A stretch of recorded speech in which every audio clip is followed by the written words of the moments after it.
Good morning, everyone. Good morning, everyone. I note that the hour has come and that a quorum of this city council is present.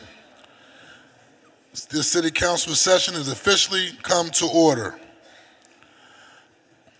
All visitors, please retire to the seats outside the rails. Before proceeding, I will ask all those present to please set your cell phones to silent and or vibrate.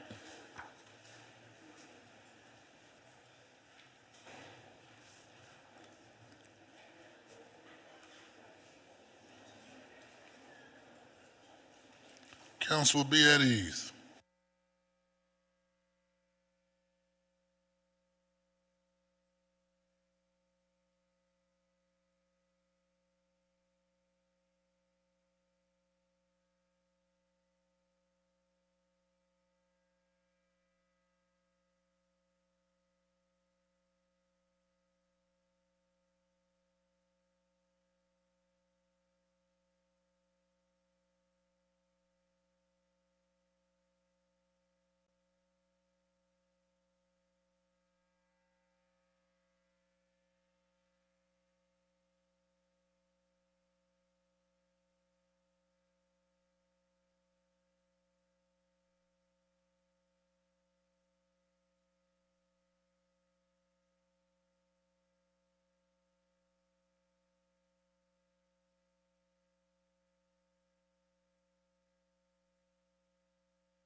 To give our invocation this morning, the chair recognizes Reverend John Babowich, pastor of Our Lady of Calvary Parish.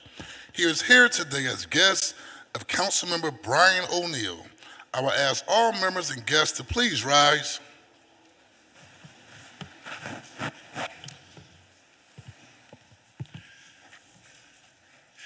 In the name of the Father, and of the Son, and the Holy Spirit, amen. We stand before you, Holy Spirit, conscious of our own sinfulness, but aware that we gather in your name. Come to remain and enlighten our hearts. Give us light and strength to know your will and make it your own and to live in our own lives. Bless all those that serve on City Council. Bless their staff. Bless their families. Bless all of us here present as they work for the city of Philadelphia.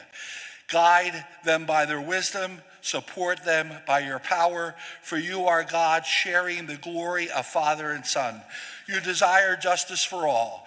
Enable us to uphold the rights of others. Do not allow us to be misled by ignorance or corrupted by fear or favor. Unite us to yourself in the bond of love and keep us faithful to all that is true. As we gather in your name, may we temper justice with love so that all our decisions may be pleasing to you and earn the reward promised to good and faithful servants. You live and reign, God, forever and ever. Amen. And may Almighty God bless you all, Father, Son, Holy Spirit. Amen. God bless you. Amen. God bless you. The chair thanks the Reverend for the invocation. Council will be at ease.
Chair recognizes Councilmember Mike Driscoll.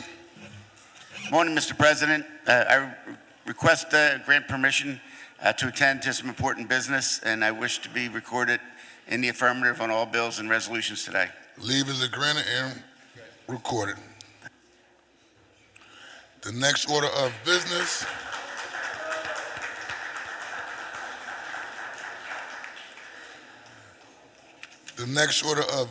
is the approval of the journal of the meeting of Thursday, April the 30th, 2026. The chair recognizes Councilmember Isaiah Thomas. Good morning, everybody. Thank you, Mr. President. I move that the journal of the meeting on Thursday, April 30th, 2026 be approved. It has been moved and properly seconded that the journal of the meeting of Thursday, April the 30th, 2026 stand approved. All those in favor will indicate by saying aye. Those opposed, the ayes have it, and the journal is approved. The next order of business is request for leave of absence, and the chair recognizes Majority Leader Catherine Gilmore Richardson. Thank you, Mr. President. On behalf of the majority, a leave of absence is requested for Councilmember Phillips. The chair thanks the Majority Leader. Leave will be granted. The chair recognizes Minority Whip Councilmember Nicholas O'Rourke. Thank you, Mr. President. On behalf of the minority, a leave of absence is requested for Minority Leader Kendra Brooks. The chair thanks you, and leave will be granted.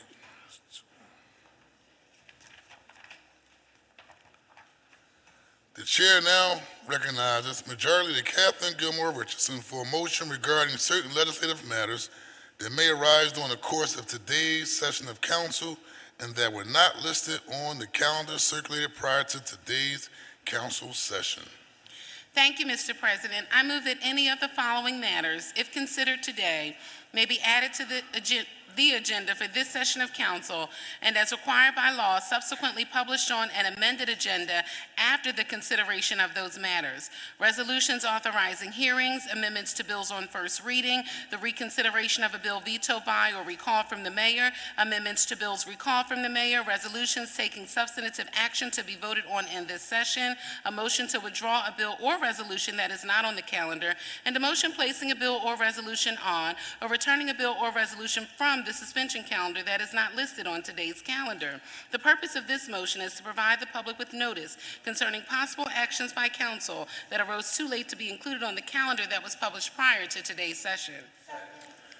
It has been moved and properly seconded that the legislative matters stated by Majority Leader Catherine Gilmore Richardson may be added to the agenda for today should those matters arise during the course of this session of council. All those in favor will signify by saying aye. Those opposed, the ayes have it, and the motion carries. The chair will dispense with the regular order of business to recognize the guests and visitors joining us in chambers this morning. On behalf of all members of City Council, I welcome you to our council session. We appreciate you taking the time to join us as we attend the legislative affairs of our great city. We certainly invite you to come again. Chair recognizes Majority Leader Catherine Gilmore Richardson. Thank you, Mr. President. As many of you know, I am the only Divine Nine member of Philadelphia City Council, an affiliation that has profoundly shaped both who I am and how I serve. With that in mind, today I am introducing a resolution celebrating the National Panhellenic Council, an umbrella organization composed of historically Black Greek letter organizations, on its 96th Founders Day on May 10, 2026, and declaring May 10, 2026 MPHC Day in the city of Philadelphia. The resolution recognizes the MPHC for its meaningful contributions, service, and leadership within Philadelphia, as well as the impact of our members across the city through scholarship, community service, mentorship, voter engagement, public health advocacy, economic empowerment, and educational initiatives. I am grateful to have Cassandra Luberis, President of the Southeastern Pennsylvania National Panhellenic Council, here with us today in City Council to provide public comment in support of the resolution. Please join me in welcoming her and all the members of the Divine Nine to Philadelphia City Council. I ask that each of you who are represented here today, including the staffers, please stand.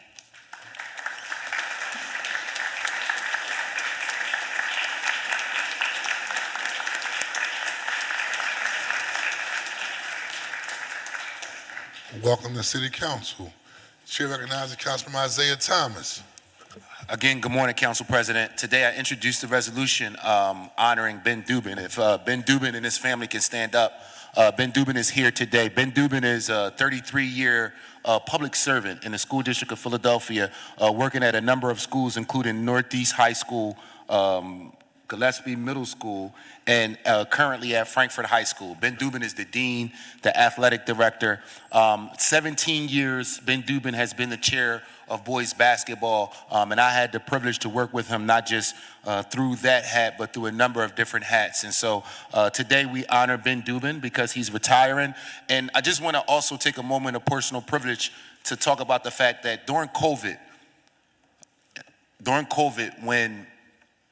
when the times were so uncertain and we really did not know what was going to happen with public schools, the public league, and how we were going to move forward with extracurricular activities, there was a moment where we were going to allow private schools to play and not the public schools. And Ben Dubin was a part of the coalition of people who worked collaboratively to make sure that the public league was able to play. And in my opinion, that was one of the most important decisions that was made to save the public league and to save our schools. And so I just want to commemorate Ben Dubin, welcome his family here, congratulate him on his retirement, and thank him for his service. Can we give him a round of applause, everybody?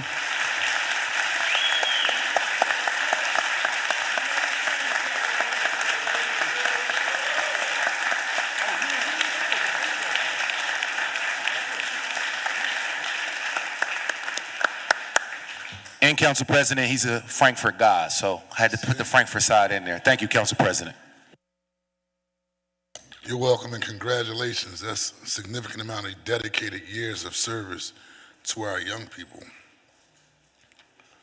I also want to take a moment to acknowledge and congratulate our member, Curtis Jones Jr., on being named, I ain't even say what it is yet, but on being named the interim chair of the Board of Directors of the Pennsylvania Human Relations Commissioner by our Governor, Josh Shapiro.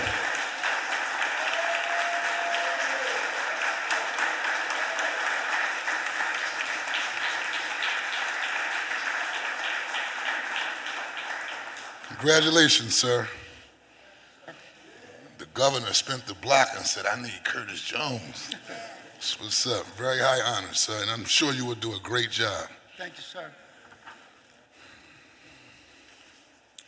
At this time, the chair recognizes Councilmember Brian O'Neill, who will present a resolution honoring and recognizing Austin J. McGrill, Esquire, for his over 40 years of legal services and dedication to the city of Philadelphia through his tenure as General Counsel of the Philadelphia Municipal Authority.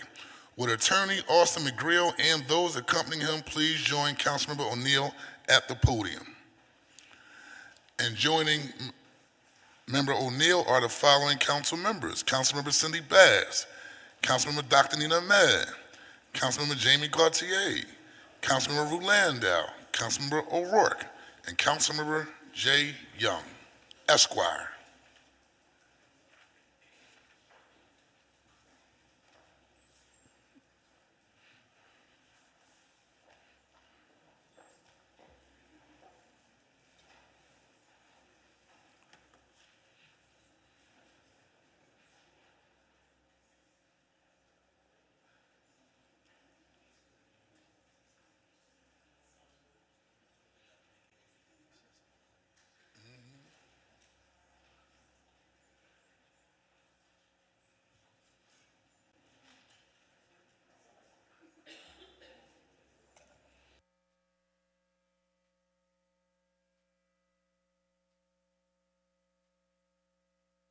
Floor is yours, Member O'Neill. Thank you, Mr. President. And I must say in advance, this is really Councilwoman Bass's resolution. Os lives in her district, and I've known him for at least 40 years, and him coming in from the Hospitals Authority so many times and educating the council on whatever legislation was before us. So Osh, you're incredible. And my daughter knows one of your daughters and has been down at your house in Longport that everybody tries to buy from you every once in a while from when I'm here. And but it's just a real pleasure because Osh is a legal titan and a Philadelphia titan. It's great to have him in here because he spent so many times testifying and educating us. So this is a resolution honoring and recognizing Austin J. McGrill, Esquire, for his 40 years of legal service and dedication to the city of Philadelphia through his tenure as general counsel of what is now called the Philadelphia Municipal Authority. And whereas Austin J. McGrill, Esquire, has devoted over 40 years of distinguished legal service to the city of Philadelphia as general counsel. That's kind of repeating the first one. But Councilwoman? Whereas throughout his tenure at the Philadelphia Municipal Authority, Mr. McGrill provided exceptional legal counsel and expertise, assisting the city of Philadelphia in the financing and execution of numerous major capital projects critical to the city's infrastructure and public safety. And whereas such projects include, but are not limited to, the Criminal Justice Center, Curran Fromhold Correctional Facility, Philadelphia Gas Works Headquarters Project, Municipal Services Rehabilitation Project, Juvenile Justice Center, Guaranteed Energy Savings Quadplex Project, Public Safety Services Campus, Tax-Exempt Lease Purchase Financing, and Whereas Mr. McGrill also played a key role in financing and supporting vital initiatives for the Philadelphia Water Department, including the Automatic Meter Reading Project, Biosolids Project, and Biogas Project. And whereas his legal leadership further supported the Streets Department through projects such as the Recycling Program and the Big Belly Project, enhancing sustainability and efficiency across the city. And whereas Mr. McGrill oversaw and negotiated numerous lease and sublease agreements between the Philadelphia Municipal Authority and the City of Philadelphia, ensuring fiscal responsibility and operational continuity. And whereas during the COVID-19 pandemic, Mr. McGrill continued to demonstrate unwavering dedication and professionalism by ensuring that the Philadelphia Municipal Authority met all of its obligations to the City of Philadelphia in a timely and effective manner, despite unprecedented challenges. And whereas Mr. McGrill's decades-long commitment, integrity, and legal acumen have left a lasting and positive impact on the City of Philadelphia and its residents. Now, therefore, be it.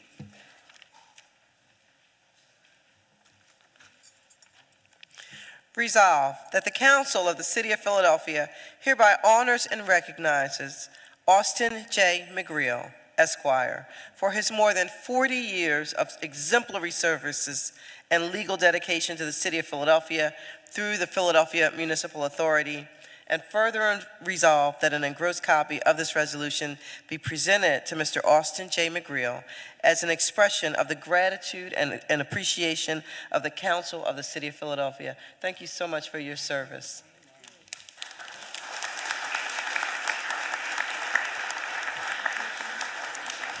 Chair recognizes Mr. McGrill, Esquire.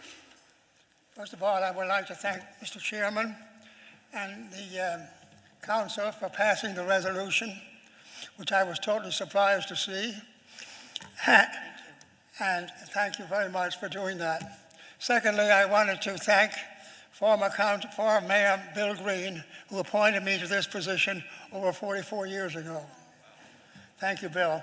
This next thing, I want to thank the board members who served on the board over that period of time. Some of them have gone to the retirement rewards, but the rest of them are still alive, and they all worked uncompensated in that business for the last 50 years that I've been around.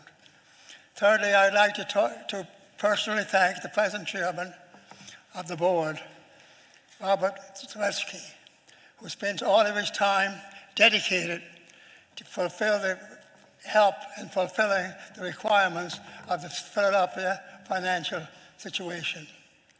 And thirdly, but not last, I want to thank Lorna Gorman, the Executive Director of the Municipal Authority, who alone has run that authority for numerous years. The city has certainly benefited from her work, and I'm sure she will continue to do so. Thank you very, very much, Lorna. Firstly, I'd like to thank my family who tolerated me for the last 44 years.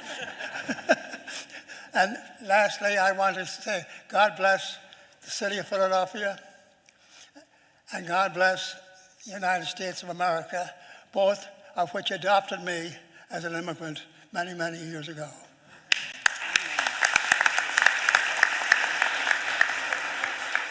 Council, be at ease.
At this time, the chair recognizes Majority Leader Catherine Gilmore Richardson, who will present a resolution recognizing May 7, 2026 as Alexander Graham Bell and AT&T Day in the city of Philadelphia on the occasion of the 150th anniversary of the first successful phone call and the ultimate founding of AT&T,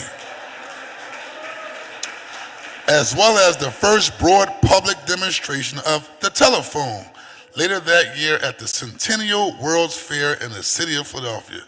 Would Sadia Walker and those accompanying her please join the council member at the podium? Thank you. Thank you so much, Mr. President. It is certainly my honor and privilege to present this resolution recognizing the 150th anniversary of the first successful phone call and designating May 7th, 2006 as Alexander Graham Bell and AT&T Day here in the city of Philadelphia.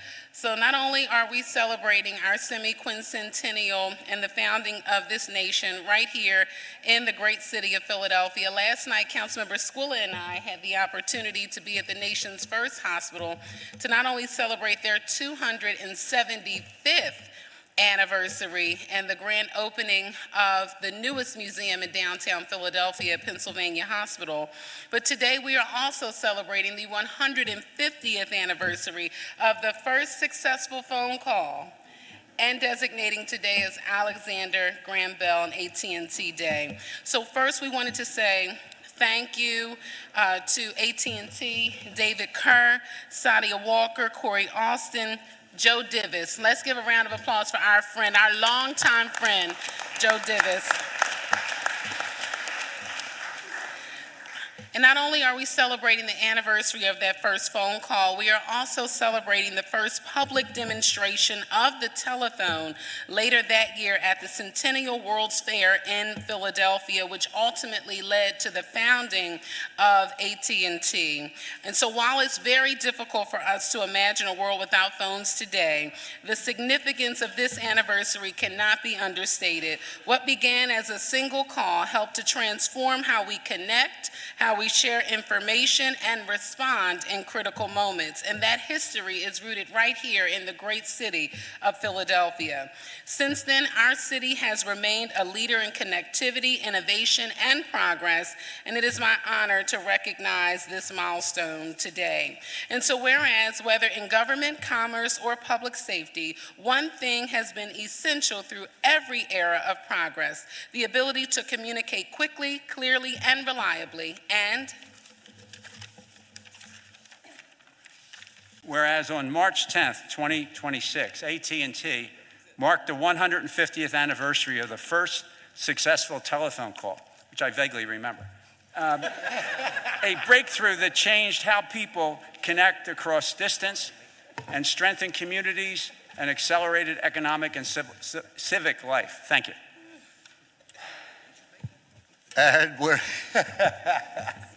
And whereas in 1876, at America's first official World's Fair, the Centennial Exposition in Philadelphia, Alexander Graham Bell demonstrated his invention, the telephone. And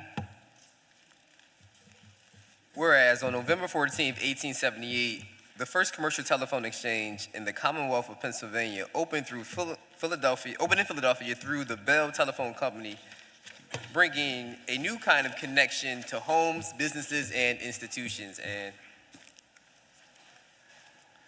whereas, as communications evolved, Philadelphia remained essential to its expansion. On October 1st, 1930, the first interstate connection for the police teletypewriter network opened between New York City, New Jersey, and Pennsylvania, improving cross-state coordination and helping law enforcement share critical information faster and more reliable. And whereas on October 1st, 1948, a long-distance coaxial telephone cable linked Philadelphia through Pittsburgh to Cleveland, adding long-distance telephone circuits and significantly expanding national communications capacity. Constructed through the joint efforts of the Bell Telephone Company of Pennsylvania, the Ohio Telephone Company, and the AT&T Long Lines Department, this product underscored Philadelphia's role as a vital hub in the nation's communications network. And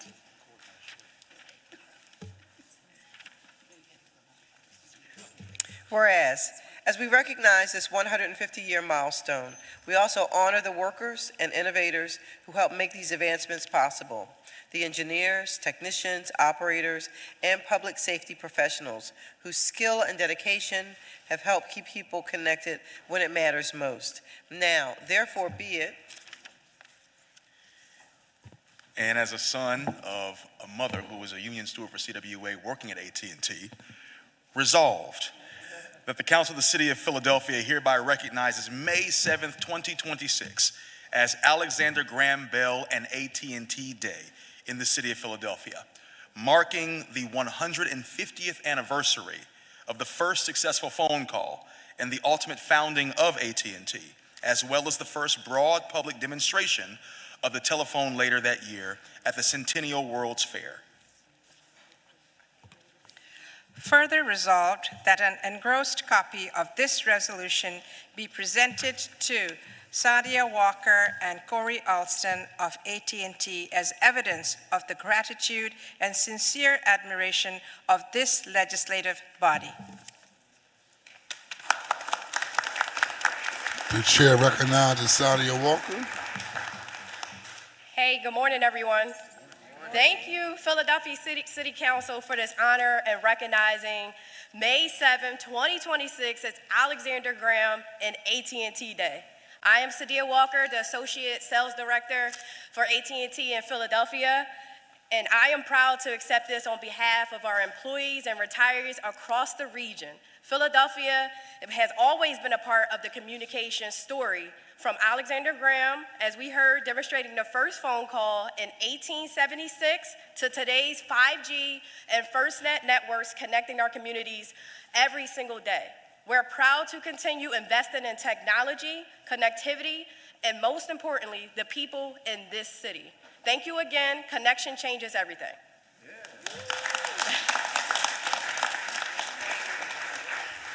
Council will be at ease.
The next order of business is communications. The chair requests that the Sergeant at Arms deliver the messages from the mayor to the chief clerk. Will the chief clerk please read the messages from the mayor and any other communications in his possession? To the President and the members of the Council of the City of Philadelphia, I'm submitting herewith for the consideration of your honorable body the following proposed.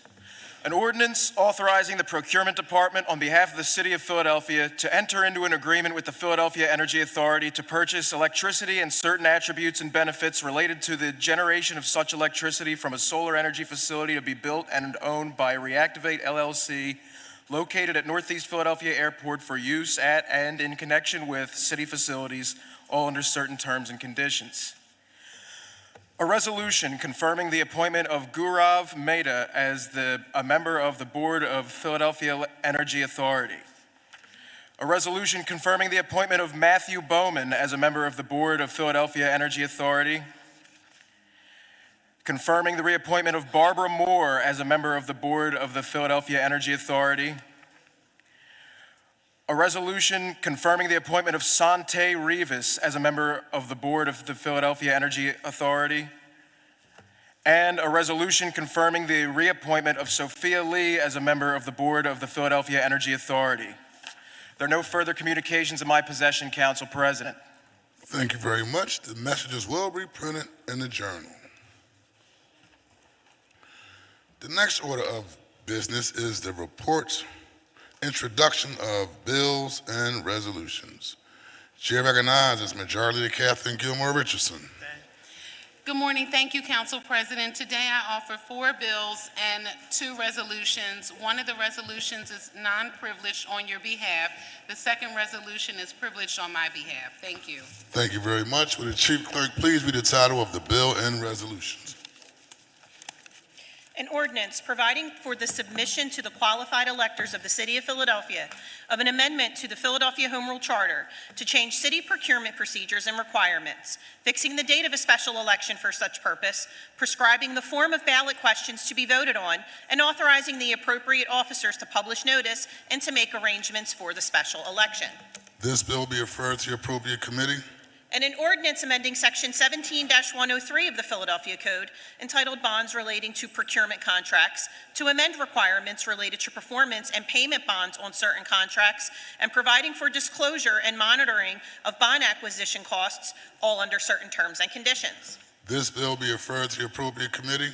And an ordinance amending Section 17-109 of the Philadelphia Code entitled Local Bidding Preferences by establishing a new category of bid preference for businesses that are both local and small, and amending definitions, certification, goal setting, and reporting requirements, all under certain terms and conditions. This bill be referred to the appropriate committee. And an ordinance amending Chapter 17-1400 of the Philadelphia Code entitled Non-Competitively Bid Contracts Financial Assistance by updating references and exclusions, all under certain terms and conditions. This bill be referred to the appropriate committee. And a non-privileged resolution proposing an amendment to the Philadelphia Home Rule Charter to change city procurement procedures and requirements and providing for the submission of the amendment to the electors of Philadelphia. This resolution will be placed on the final passage calendar for the next session of council. And a privileged resolution recognizing, honoring, and congratulating the National Pan-Hellenic Council on its 96th Founders Day and declaring May 10th, 2026 as a National Pan-Hellenic Council Day in the city of Philadelphia. This resolution will be placed on today's final passage calendar. Chair recognizes Council Member Jamie Gautier. Good morning, Council President. Today I have 1 privileged resolution and 1 non-privileged resolution. Thank you very much. Chief Clerk, please read the title of the resolutions. A non-privileged resolution also naming the 4100 block of Palatine Avenue as West Palatine Steppers Way to honor the legacy and impact of the West Palatine Steppers and Drum Squad in the community.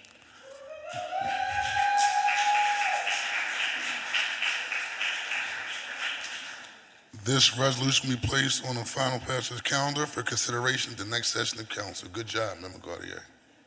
And a privileged resolution recognizing and honoring the Sustainable Business Network of Greater Philadelphia, SBN, on its 25th anniversary for its outstanding leadership in advancing a just, green, and thriving local economy, and for its enduring commitment to the independent businesses and communities that make Philadelphia thrive.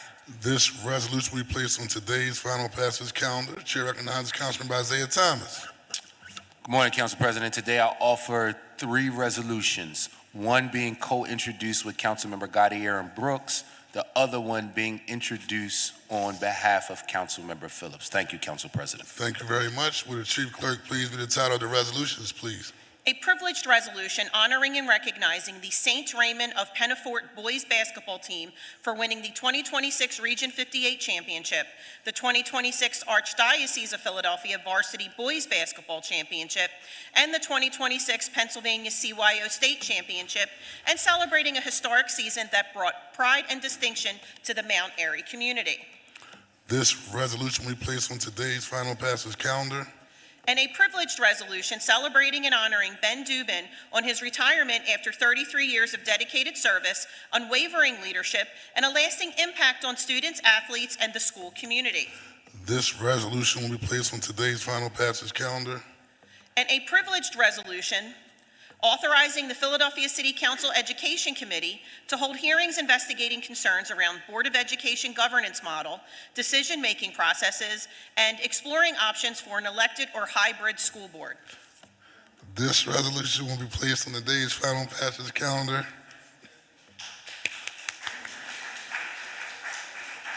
Good work, Member Thomas. Chair recognizes Councilmember Jones. Thank you, Mr. President. Before I introduce my resolution, can we recognize the school up on the ridge, Roxborough High School, who has joined us to look at our democracy in action? Could y'all please stand?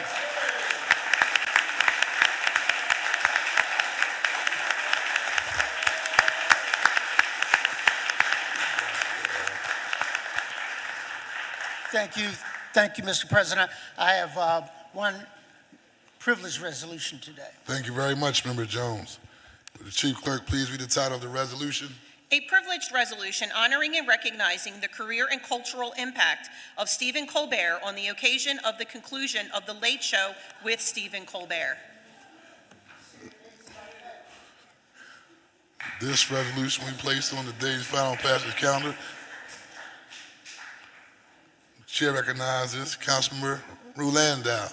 Good morning, Council President, colleagues of public. Today I have one bill and 4 privileged resolutions. Thank you very much. Chief Clerk, please read the title of the bill and resolutions. An ordinance amending Section 9-208 of the Philadelphia Code entitled Sidewalk Cafes to authorize additional locations for sidewalk cafes, all under certain terms and conditions. This bill will be referred to the appropriate committee. And a privileged resolution declaring May 2026 as Affordable Housing Month in the City of Philadelphia and recognizing the need for stable, safe, accessible, and affordable housing for all residents. This resolution will be placed on the day's final passage calendar. A privileged resolution honoring and recognizing Spiral Q on the occasion of its 25th annual Peoplehood Parade and pageant for their extraordinary contributions to building a vibrant community of joy, creativity, and abundance with unwavering commitment to justice and equality. This resolution will be placed on today's final passage calendar. And a privileged resolution honoring and congratulating the Reading Terminal Market for garnering the outstanding recognition as the best public market in America. This resolution will be placed on the day's final passage calendar. And a privileged resolution declaring May 16th, 2026 as National Honor Hour LGBTQ+ Elders Day in the City of Philadelphia, a day to recognize and celebrate the contributions of LGBTQ+ elders who have been pivotal in the fight for justice, equity, and rights for every member of the LGBTQ+ community. This resolution will be placed on the day's final passage calendar. Chair recognizes Councilman Ketsi Lozada. Good morning, Council President. I have nothing today. Thank you very much. Chair recognizes Councilman Jeffrey J. Young. Thank you, Mr. President. Today I offer 2 bills, 1 privileged resolution, and 1 non-privileged resolution. Thank you very much. Chief Clerk, please read the title of the bills and resolutions. An ordinance to amend the zoning maps by changing the zoning designation of certain areas of land located within an area bounded by Thompson Street, 17th Street, Girard Avenue, Ridge Avenue, 19th Street, Cabot Street, and 18th Street, and amending Section 14-500 of the Philadelphia Code entitled Overlay Zoning Districts by amending Section 14-529 entitled 5th District Overlay District, all under certain terms and conditions. This bill will be referred to the appropriate committee. And an ordinance authorizing the revision of lines and grades on a portion of City Plan Number 120 by striking from the city plan and vacating Cleveland Street from Girard Avenue northwardly to Stiles Street and striking from the city plan and vacating Stiles Street from 18th Street westwardly to 19th Street under certain terms and conditions. This bill will be referred to the appropriate committee. And a non-privileged resolution supporting the proposed Sam Worley Elderly Tax Relief Act, legislation to exempt qualifying long-term elderly homeowners from school, county, and municipal property taxes on their primary residences in Pennsylvania. This resolution will be placed on today's final passage calendar. And a privileged resolution recognizing the week of May 4th through 8th as National Teacher Appreciation Week and May 7th as Black Teacher Appreciation Day in the city of Philadelphia. This resolution will be placed on today's final passage calendar. Council will be at ease.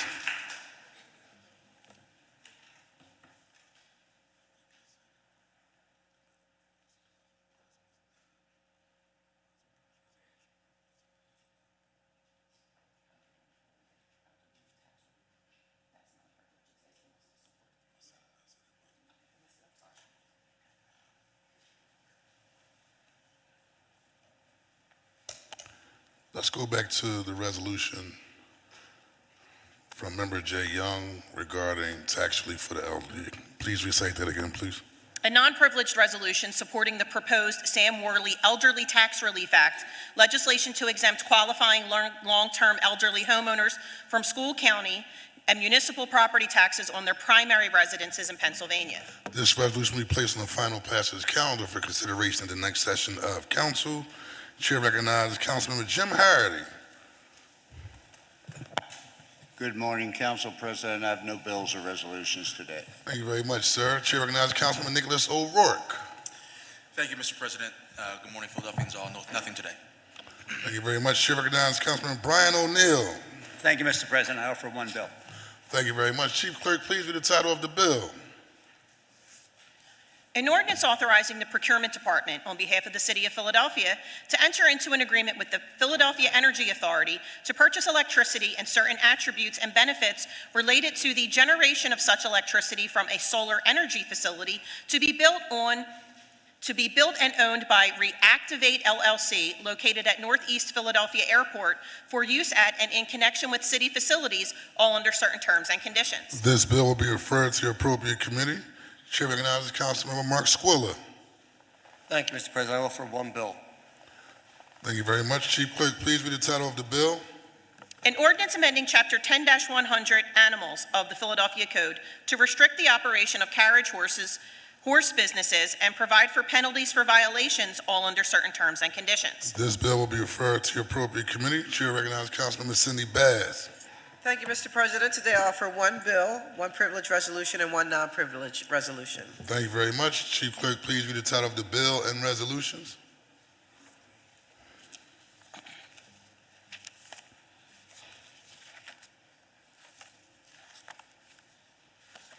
An ordinance amending Title IX of the Philadelphia Code, entitled Regulation of Businesses, Trades, and Professions, by prohibiting the sale of foie gras in the city of Philadelphia and providing penalties for violations under certain terms and conditions.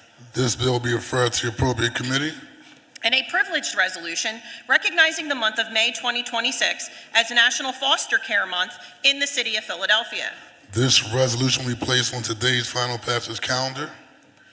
And a non-privileged resolution calling for the expansion of equitable cultural opportunities for children enrolled in child care facilities throughout the city of Philadelphia through membership access to the Art Reach Access Program, particularly during the summer season when the city welcomes visitors from around the world.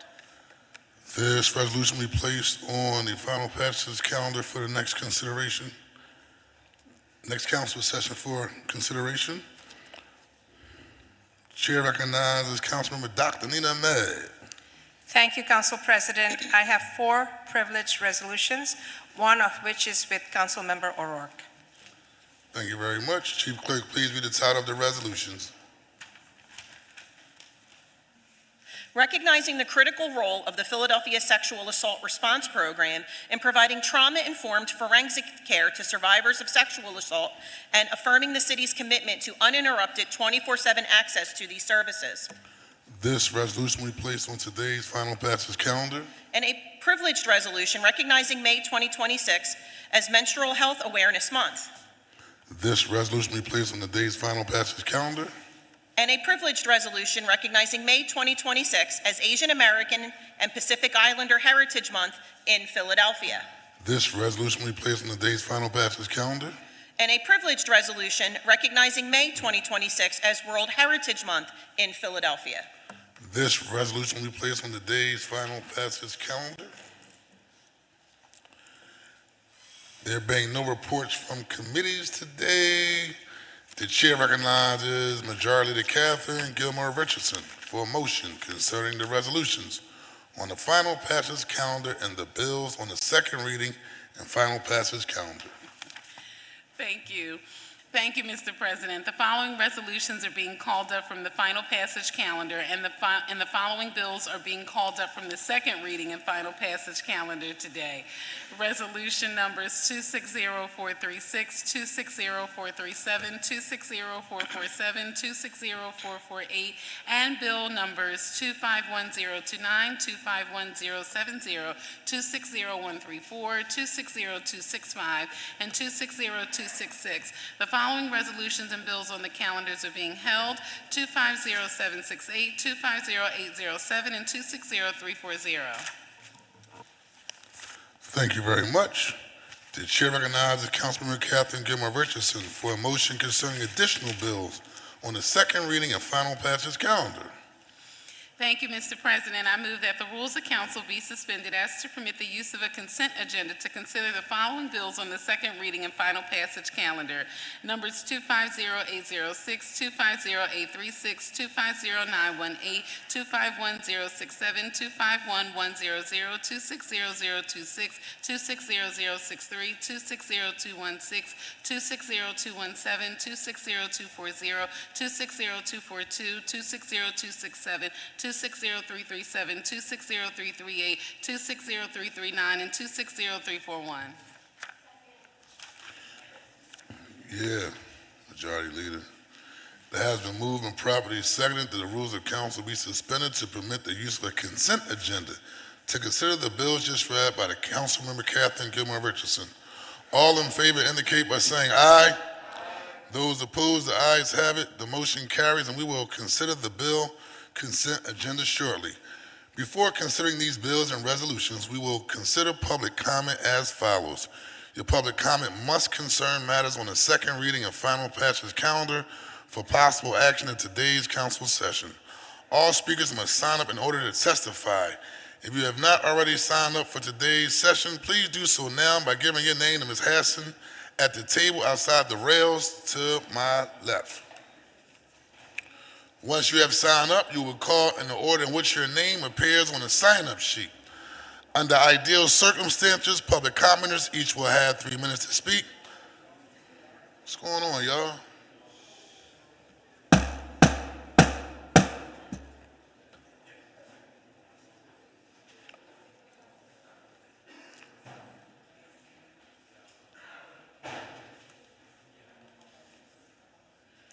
As mentioned, under ideal circumstances, public commenters each will have 3 minutes to speak.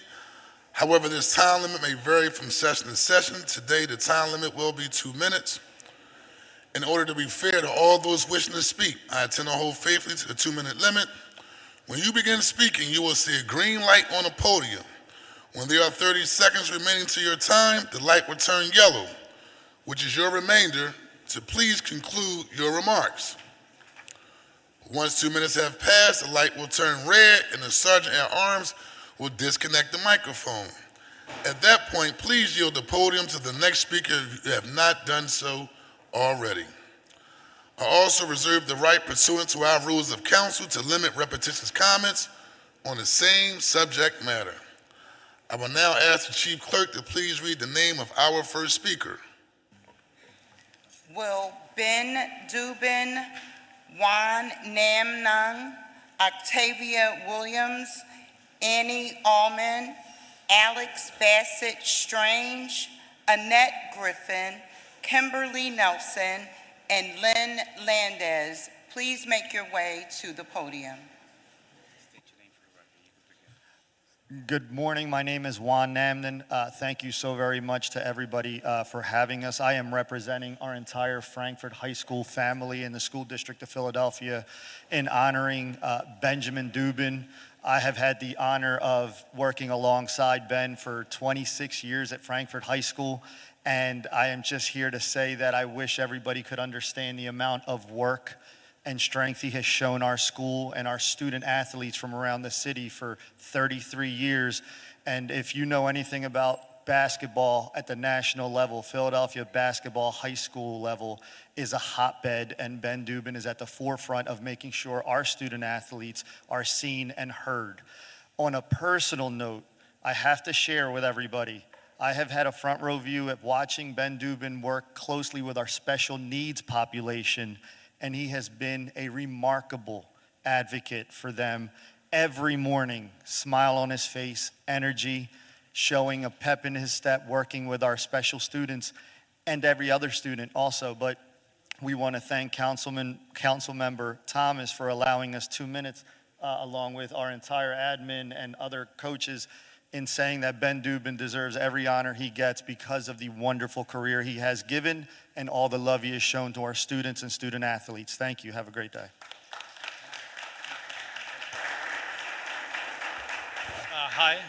Hi, I'm Ben Dubin. First, I want to thank my family, friends, and coworkers for coming here. I know coming through rush hour here in the morning is not easy, and I really appreciate you being here. I also want to thank Councilman Thomas for insisting that I do this. It's generally not the kind of thing that I say yes to, but when Councilman Thomas's eyes get big, it's very hard to say no to him, so here I am. And I also want to thank the rest of City Council for giving me this. It's a true honor to be here and accept this resolution. Last night while I was watching the Sixers, unfortunate loss, but me and my brother were texting, and one of the things we were talking about was that the announcers always seem to hate Philadelphia, whether it's last night's game or whatever sport it is. And you mentioned the reason why we love Jason Kelce in Philadelphia so much is because he embraced that. He embraced that, nobody likes us, we don't care. And I love that old T-shirt where Philly versus everybody. And that is what, I've always been prideful being from Philadelphia. Anytime I go anywhere in the country, I'm excited to say that, I'm a Philadelphian. Like I'm a Philadelphia public school student, teacher. It's been over 50 years to be part of Philadelphia. And I'm proud of that. And I know after I leave here with my little piece and go back to work, you guys have a lot of important issues that are going to be contentious and will be tough, and we fight for what we believe in Philadelphia. And my hope is that as you're fighting for this, we understand that everybody's in it for Philadelphia, whether you're politically different, philosophically different, but we're in this together. It really is, truly is Philly versus everybody. And as you have these moments, do it in a way that makes Philadelphia's proud, showing that we look out for each other first. And yes, we could still get to what's important and resolve these issues, but let's do it together and try to keep it in a way that we get to where we need to be and want to be. And again, thank you for the award. I appreciate it.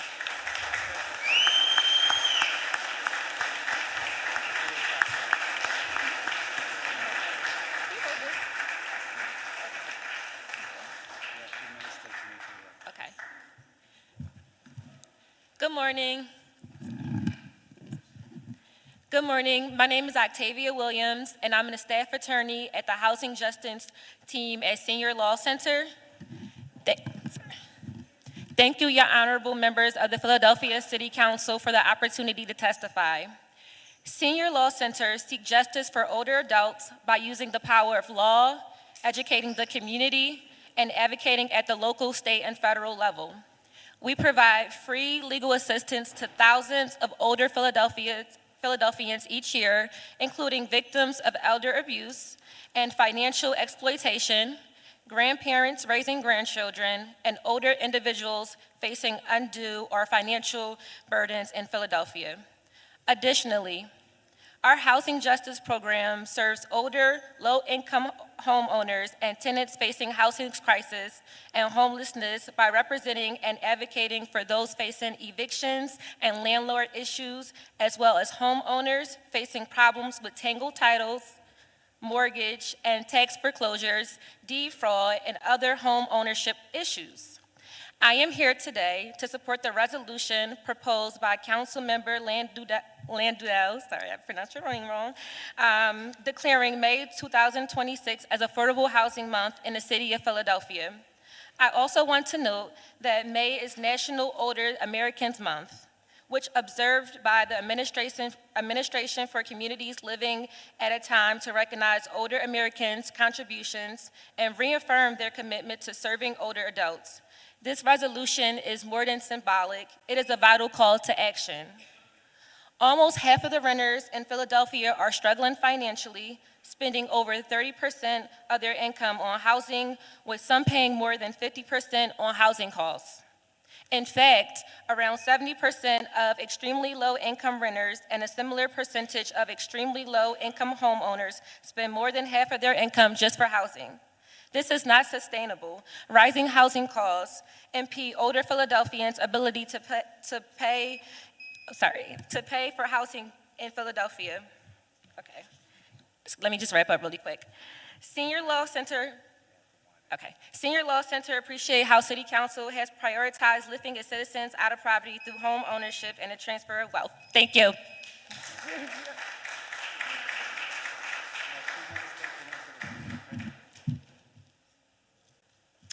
Good morning. My name is Annie Allman, and I'm speaking in support of Councilmember Landau's resolution recognizing Reading Terminal Market, which was just named the #1 public market in America by USA Today.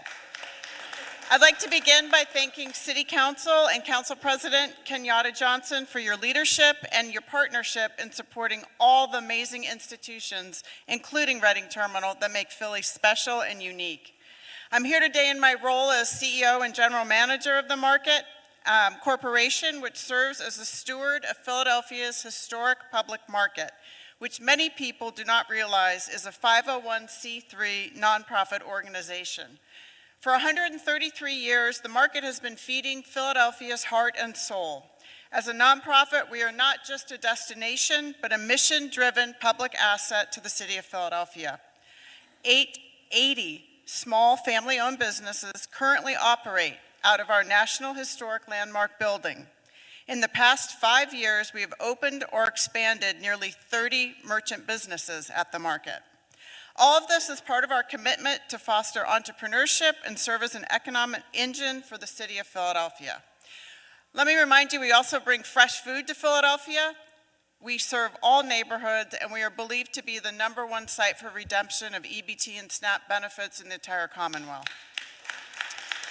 Leading up to today, we put in a lot of work to be the very best Reading Terminal Market we can be, to keep bringing a positive experience to our loyal locals and our visitors, and bringing the cleanest public restrooms in Philly.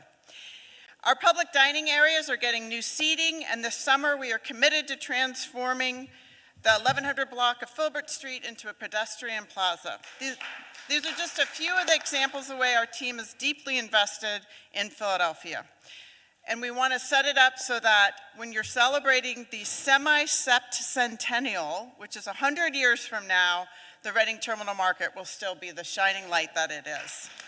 Thank you. I know I'm out of time. Thank you to Councilmember Landau, to Councilman Squilla, and Councilperson Kathy Gilmore Richardson for always being in our corner. And come visit us. All right, thank you. My name is Alexander Bassett Strange. I'm with Bassett's Ice Cream Company, the last remaining original tenant in Reading Terminal Market. We're extremely proud to be here. It's a real honor. Thank you for having us, City Council. Bassett's Ice Cream has been around since 1861 as the oldest ice cream company in the United States. It was founded by my great-great-great-grandfather, and we serve Philadelphian-style ice cream over our counter for the last 133 years at the Reading Terminal Market. We're so proud to serve Philadelphia. We really appreciate the designation as the #1 public market in Reading Terminal Market. So thank you.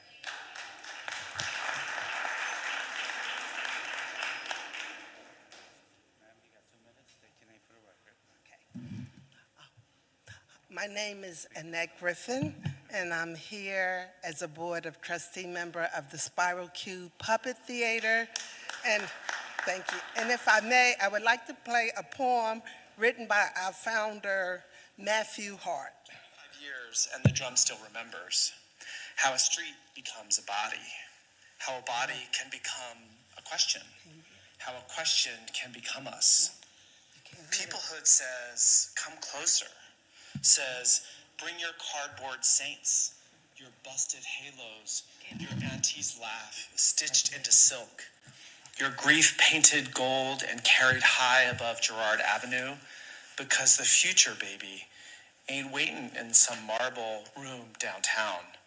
It's here, in the trumpet coughing blue notes into July heat, in the child with papier-mâché wings, in the elder dancing despite the ache in both knees, in the soft center of this rough city where tenderness survives like weeds through concrete. Spiral Q knew this. We all knew this. Knew you could build a Congress without permission. Knew the streets themselves could testify. Knew performance was never pretend, when your whole damn life been rehearsing survival. Outside the box, outside the velvet rope, outside the old machinery of who gets to matter, they made a theater with no ceiling. We made that theater. Philadelphia answered. North Philly stepping beside West, immigrants besides union workers, besides queer kids, beside grandmothers, besides ghosts. All of us carrying impossible colors through impossible times. Because peoplehood is not a slogan, it's a rhythm. It is somebody shouting your name across the avenue, like salvation still has breath in it. It is a parade of unfinished dreams, refusing to disappear. Some would say, listen, the people are a drum that cannot be silenced. Others would leave the silence afterward, so we could hear our own hearts entering it.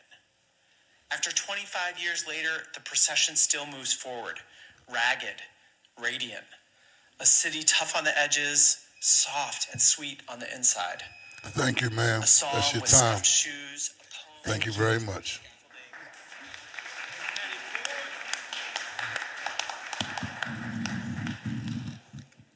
Good morning, everyone. Good morning. Good morning. My name is Killian, as I never know. So the bathrooms at Overbrook High School. And the toilets was just got stained so low. And I can't go to the bathroom. Good morning, everyone. Come on, Kathy. Say thank you. All right. Good morning. Good morning, everyone. That's my daughter. This is my daughter, Kennedy, that has been advocating. I'm teaching her to advocate for children with disabilities that are her peers.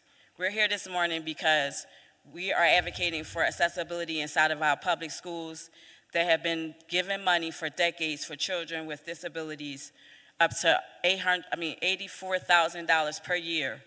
Our children haven't been able to use any of those fundings for IEPs that have special, that have physical therapy, speech therapy, or occupational therapy. None of them have been able to get one-on-ones.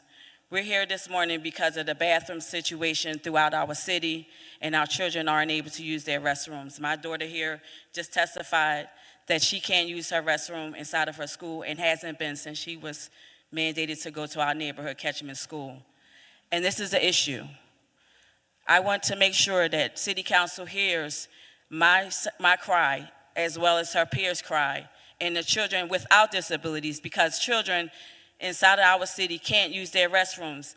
They are not working, they're not functionable. And if it was up to me, if I had to call DHS, the school district of Philadelphia will be held accountable, and they will take those children from those schools. They don't have running fountains, and they don't have working restrooms, and that's something that we all need every day.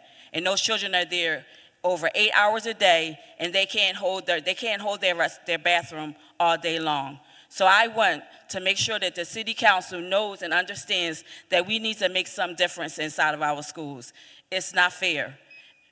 And also, outside of our schools, we don't have any noted signs for disabled people to park, or a place obligated for our parents to pick up our children. I was given a ticket waiting for my daughter at a spot that was recommended for me to stay and pick up my child. And my daughter was traumatized by the police officer that was giving me a ticket. please make sure that you make a difference when it comes to the funding for the school district, because they are not doing their jobs, and they haven't been for decades. Thank you very much.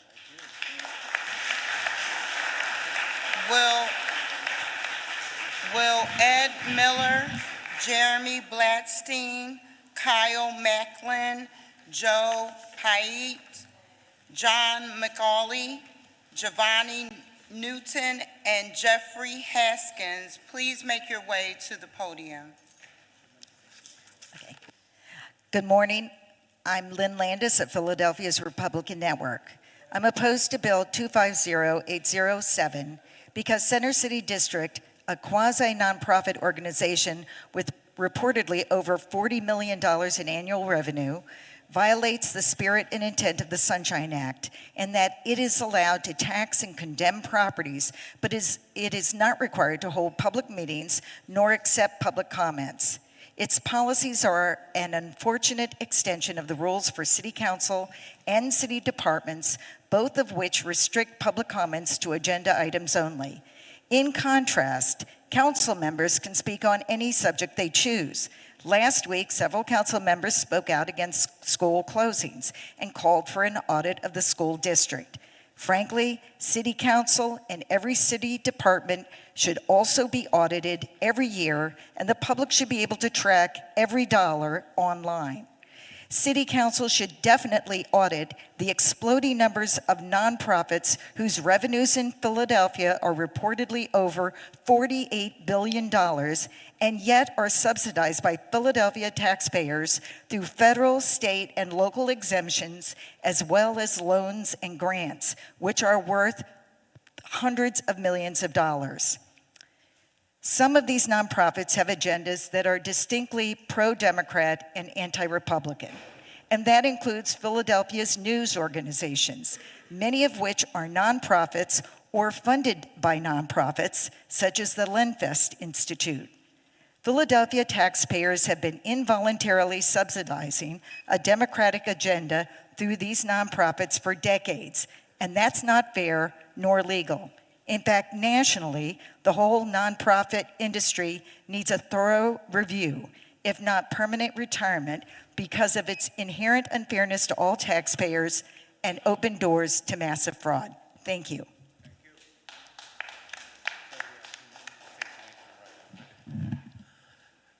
Hi, my name's Ed Miller. Good morning, Council President Johnson, and good morning to all City Council members. And before I forget, I wanted to mention that the William Way LGBT Community Center is celebrating our 50th anniversary this year, and our Executive Director, Dr. Darius McLean, and all of our staff are working on exciting exhibitions and parties and events around the city. So a shout out to the William Way Community Center. My name is Ed Miller, and I'm the Elder Initiative Program Manager. One of our missions is to advocate for LGBTQ+ older adults. We offer HIV and aging education, support services, and social programs that are, for some, life-sustaining connections. Our reach expands to partner organizations like PCA, where I co-chair the PCA LGBTQ+ Advisory Council. The council works with PCA senior centers to share best practices and offer tools in developing more welcoming and inclusive senior spaces. We are partnered with SAGE, the country's largest and oldest advocacy services organization. And in closing, I just wanted to say that we are very excited to support the first annual Honor Our LGBT Elders resolution in Philadelphia. Councilmember Landau remains steadfast in her support for our community, and this acknowledgement is deeply appreciated, and it will go far in creating new opportunities for better visibility and inclusion in services for LGBT elders in Philadelphia. Thank you.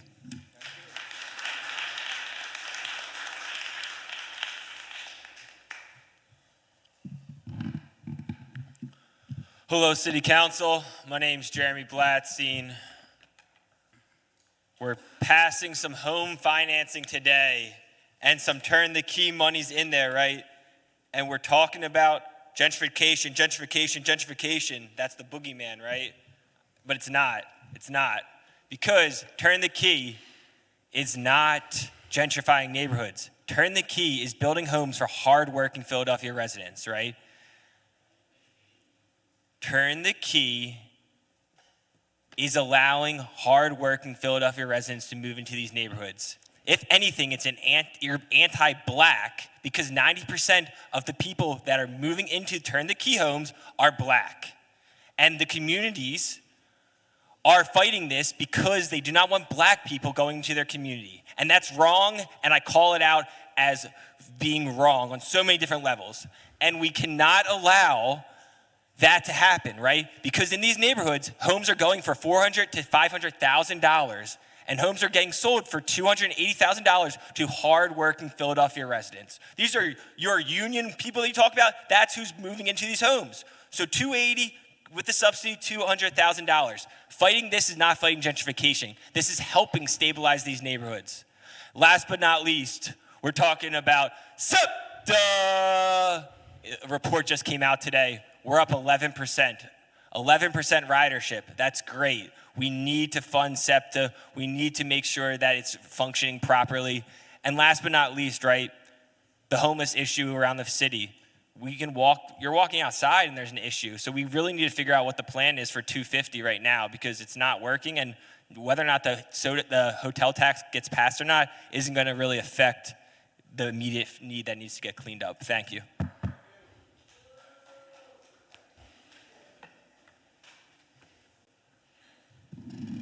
Good morning. My name is Kyle Macklin. I am the Elder Initiative, Social Engagement Coordinator at the William Way LGBT Community Center, and I also provide the supportive services programming over at the John C. Anderson LGBT-friendly senior apartments. I'm here today to express gratitude to Councilmember Landau and to all of City Council for its recognition of Honor Our LGBTQ+ Elders Day in the city of Philadelphia. These elders are a crucial part of the legacy of Philadelphia, and it is important that these histories be acknowledged and shared. For those in the room who are interested in learning some of these community histories, there will be a panel of LGBTQ+ elders speaking next Friday, May 15th, at the Church of St. Luke and the Epiphany at 2:30 p.m., which is 330 South 13th Street, sharing about their experiences coming up in activism and community organizing, and on the LGBTQ+ elders who inspired them. I would also be remiss not to mention how important this recognition feels, this celebration of our LGBTQ+ elders, especially our trans elders, as our current political environment has been actively hostile to the rights and access to benefits that these and other underrepresented communities previously had access to.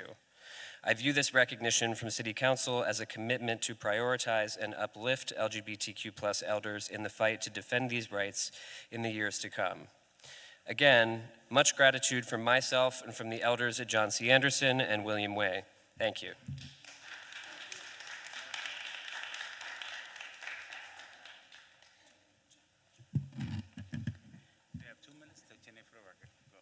Hello, my name is Joe Pierre. I live in East Falls. I'm speaking on Councilperson Landau's resolution on peoplehood. Peoplehood is as unique to Philadelphia as the Reading Terminal is. For 25 years, thanks to Spiral Q, individuals and organizations have been encouraged to come from every neighborhood to work together and support each other's needs and demands. It all comes together in one wildly imaginative, energetic, musical, colorful, kid-friendly, spectacular parade and pageant every fall. But peoplehood doesn't end when the parade and pageant are over. Peoplehood continues throughout the year in the form of more solidarity and personal friendships born when we meet at Spiral Q to design, cut, and paint each other's props. Thank you, Peoplehood, for bringing us together, for making this city's progressive movement so much more visible, vibrant, and united. Thank you.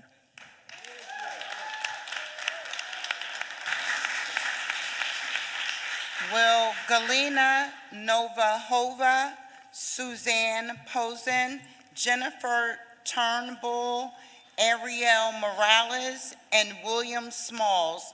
Please make your way to the podium. Good morning, everyone. My name is John Alante McCauley. I'm with a grassroots organization called Flip Philly Red. We're here to offer you something different because you've been voting Democrat for the mayor's office for the past 70 years. In regard to resolution number 260437, this is a simple procedure to extend existing homes program budget for fiscal year 2027. This program was touted to be conservative friendly, but when I took a magnifying glass to it, my eyebrows raised. Because of the ICE out legislation, being a legal alien is now a protected class under the city's Fair Practices Ordinance. Developers and independent contractors can't refuse to hire someone because of their immigration status or if they're an illegal alien. If they do, it will prevent them from obtaining contracts for Mayor Sherrell Parker's home plan. That means if they hire them, they can't hire you. And if they hire you, you can't get a fair wage because that illegal alien would do it for cheaper. When you fight for illegal aliens, you fight against yourself. Why would I want to sign up for a plan that would take 20 plus years to pay back the principal and interest? 1.26 billion off of 800 million paid back. You look at me crazy for wearing a MAGA hat. I look at you crazy for allowing this mayor and the city council to raise your wage tax, property tax, the business income tax, realty transfer tax, sales tax, soda tax, hotel tax, parking tax, tax. Nowhere in the United States Constitution or the Pennsylvania State Constitution does it say government is responsible for providing housing. Maybe if Senator Dave McCormick challenged Ms. Taxum to Death Parker on free markets and capitalism, instead of eating cheesesteaks and passing out free food, we wouldn't have this problem. John Alante McCauley for PAGOP State Committee, Stacey Garrity for Governor.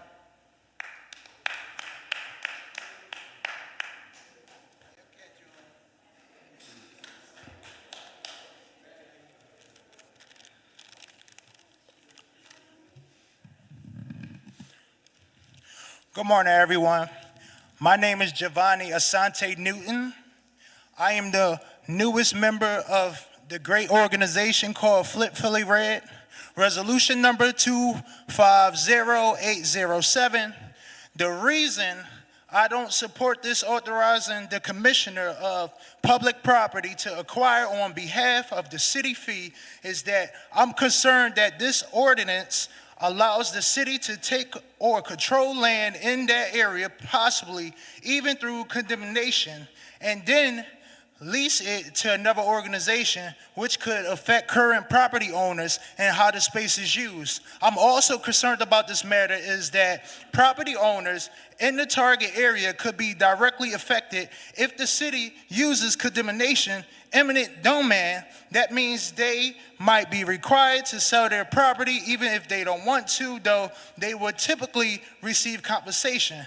Us, as the Philadelphians, will have to pay more skyrocket taxes and new parks get built in our area. I mean, what about our parents? What about our elders? They will be so heartbroken to give up a place they called and made countless sacrifices that they called home. Think about all the blood, sweat, and tears, plus years that took these fine citizens in America to build a foundation with no form of help from the city of Philadelphia. How can we afford to live a normal life when we constantly are prisoners in our own city? We are enslaved in our own environment. Thank you.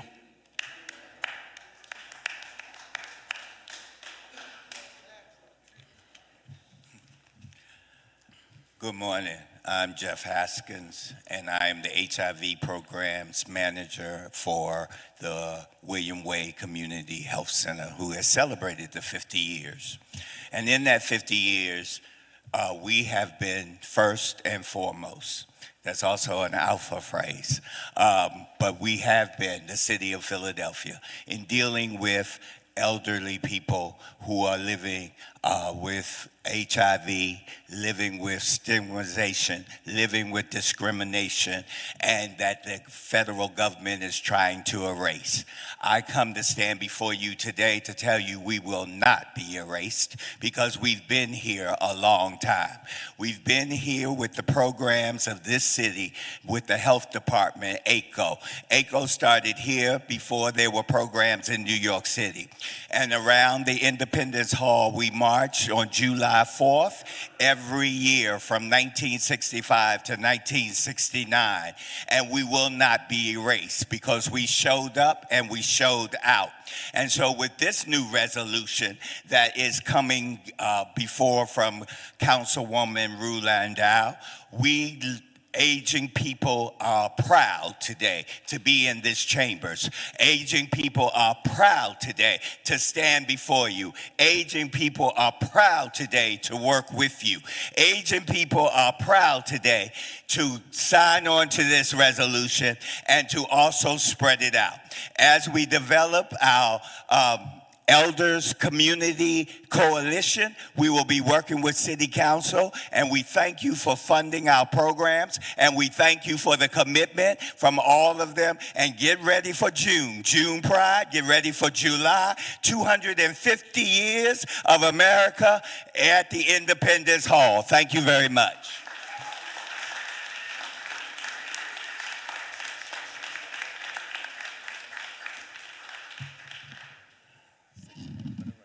Good morning, Council President. Good morning, Council President and Council members and Council members. My name is Suzanne Ponsen, P-O-N-S-E-N, not P-O-S-E-N. I am president of West Central Germantown Neighbors, which is an RCO, and we're a strong and active all-volunteer organization, which dates back more than 50 years. I'm here today to speak to you about Council Bill 260242. First, I want to thank those council members who I met last week. I went to your offices, and you gave me the time to explain how we support the development of Town Hall, which is located at 5830 Germantown Avenue. You gave me the time to explain that, and you also gave me the time to explain our concerns. We ask that you that the bill 260242 be amended and include an automatic enforceable reversion clause. It's imperative for City Council to mandate the automatic reversion clause because it assures that the building, Town Hall, Germantown Town Hall, will be developed within a reasonable time or that its deed will revert back to the city. In an email I received this week, Councilwoman Bass's legislative assistant, Whitney Brown, stated, and I quote, "We hear your concerns and will advocate for PAID to include an automatic reversion clause when they transfer the deed." My question to you is, why do we wait for paid? Hold on a minute. Why do we wait for paid when you, council members, have the authority, with Councilwoman Bass's approval, to amend the bill? For far too long, city-owned properties in its 8th district have sat undeveloped, sometimes in the hands of a chosen developer for years without being completed. They have become eyesores, and in one case, the scene of an horrific crime.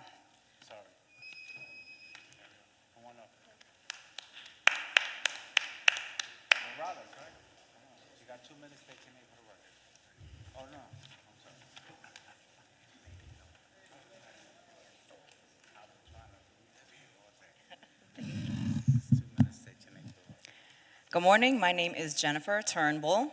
I am a co-executive director of Spiral Q alongside my longtime co-worker, Liza Goodell. Thank you, Councilmember Landau and Gautier, for sponsoring this resolution. Please be warned, I will be asking you all to sing in a little bit. October 20th, 2007, Peoplehood Day was my first day of work with Spiral Q. This was the first time in all of my years that I could show up as a full person, where my myriad of intersecting identities was welcomed and celebrated. Peoplehood is a rare, rare manifestation of the collectively liberated world that we dream of. Peoplehood is for everyone, everyone, everyone. And if you're down for that, then it is for you. So, I share this Peoplehood song written by Noah Slade. It is one of the many, many layers of love contributed over these 25 years. We will do one round of call and response to teach it to you, and then we will do it 3 times altogether. Are we all ready? Are we ready? Yes. We are the people. We are the memory. We are the dream. We are the free. We are the people. We are the memory. We are the dream. We are the free. We are the people. We are the memory. Thank you, ma'am. We are the dream. We are the free. Last time. We are the people. I appreciate you, ma'am, but that's your time. Thank you very much. We are the dream. We are the free. Thank you.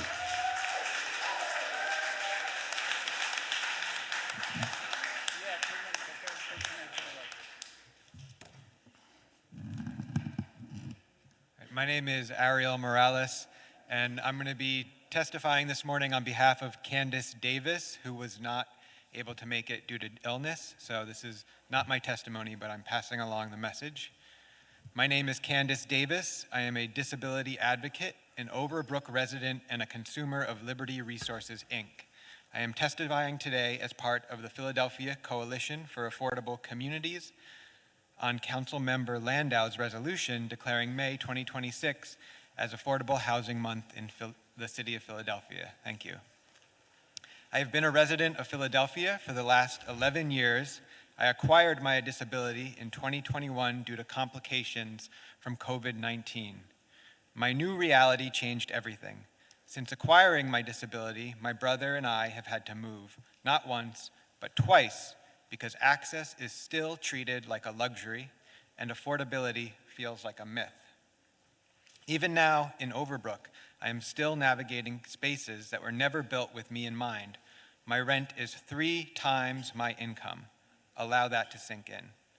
I live with my brother, without whom I wouldn't have a place to live because the system was never designed for me to survive it alone. I've been on the PHA public housing list for 4 years. 4 years of waiting, hoping, and being told, not yet. My story is not unique, and that's what makes it more difficult. I live in Council District 4, where 30% of households have a person living with a disability just like me. So when I say this is bigger than me, I mean that. Let's make May Affordable Housing Month by investing in the following amounts in key housing programs. $15 million in adaptive modification program, $140 million in rental housing production and preservation, $80 million in basic systems repair, $6 million in the shallow rent program, and $45 million in eviction diversion rent payments. Thank you. Again, this was for Candace Davis. Thank you. Will David Jenkins, John Hoffmeyer, Elizabeth T. Songen, Cassandra Laburius, Azira Gary, Malbry Trainer, and Charles Friedman please make your way to the podium? Okay. Good afternoon. My name is William Small. I am the Republican candidate for U.S. Congress in Pennsylvania's 3rd District. Right now, I stand opposed to Bill 260242 because this is another example of government expanding control over public assets without first proving it can manage what it already has.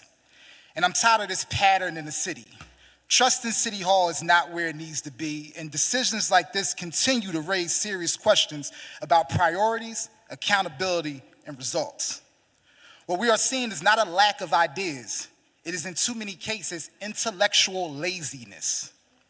Some people in this chamber continue to suggest there are only 2 options: raise taxes or expand the tax base.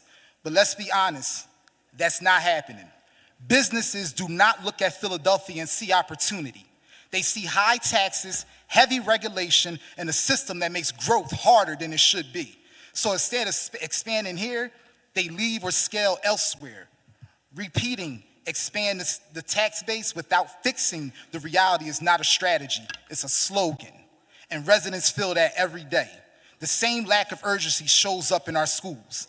Let's be clear, school closures are not new.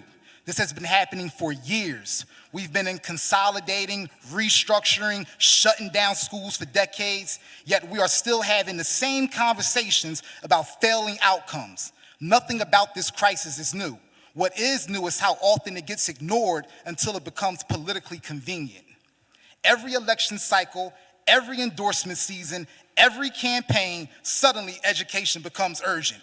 Then the moment it passes, nothing changes. This is what we're tired of. And instead of talking about real accountability, like auditing thousands of city-funded programs and contracts that continue year after year without clear performance results or measurable outcomes, we keep pretending the answer is always more funding, not better management. Accountability starts where you follow the money. We also have to be, oh, okay, I ran out of time for the first time. Thank you. And for the record, it's hard to say anything mean up here when you got a pastor looking at you. It's like he's staring into my soul. You know what I mean?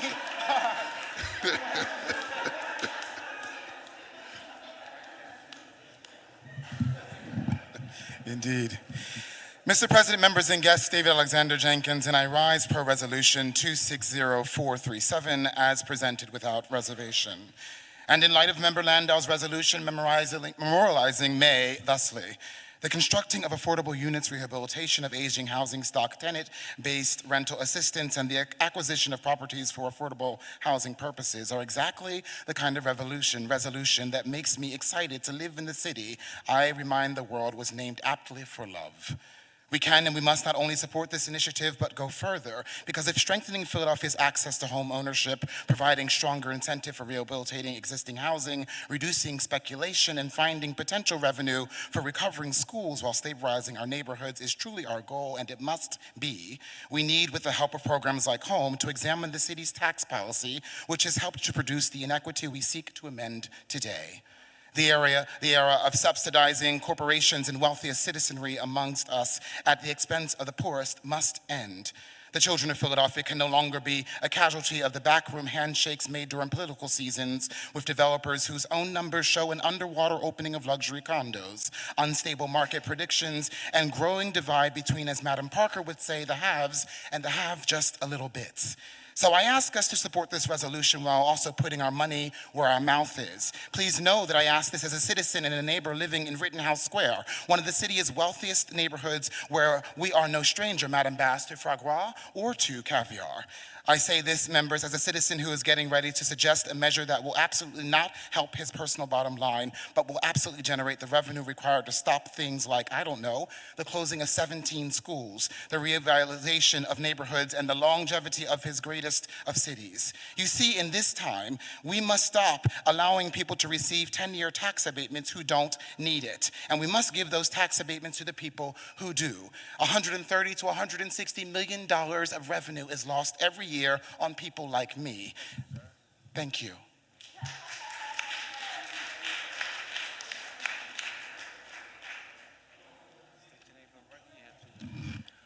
Good afternoon. My name is Jonathan Hoffmeyer, and I'm here in support of Councilmember Isaiah Thomas resolution concerning governance of the school board, especially with a recent decision to close 17 schools. For months, the school board heard testimony in grounded facts, lived experience, genuine concern from students, educators, and families, and community members, yet instead of truly listening, individuals who voted yes chose to align with Tony Watlington and President George Streeter, disregarding the voices of every community member they are meant to serve. I have seen consequences like these decisions before from University City. Just 4 weeks ago, I attended a funeral for a former student whose life trajectory was impacted by these closures. These decisions are not abstract policy choices. They are lasting consequences on our young people's lives. During the facilities hearings, I have to ask, where were the supporters of this plan? Overwhelming presence was opposition. People pleading with the board to reconsider presenting evidence, sharing stories, and offering alternatives, yet those voices were dismissed. Placing unquestioned trust in Dr. Watlington's plan is deeply concerning.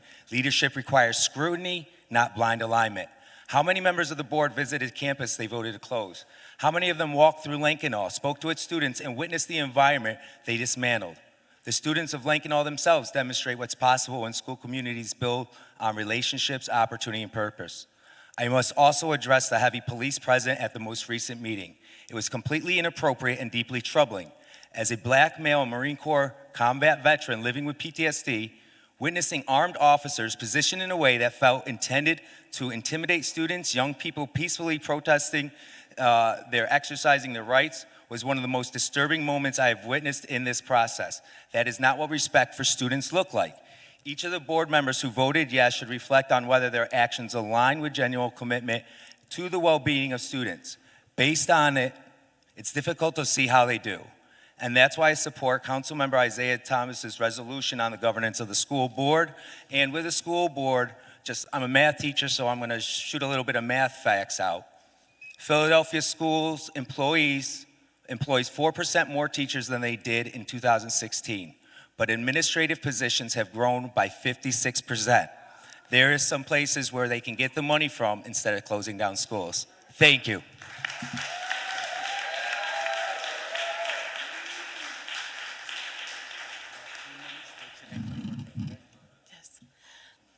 Good morning. My name is Zabet Tilak Singh, and I am the president of Global Philadelphia Association.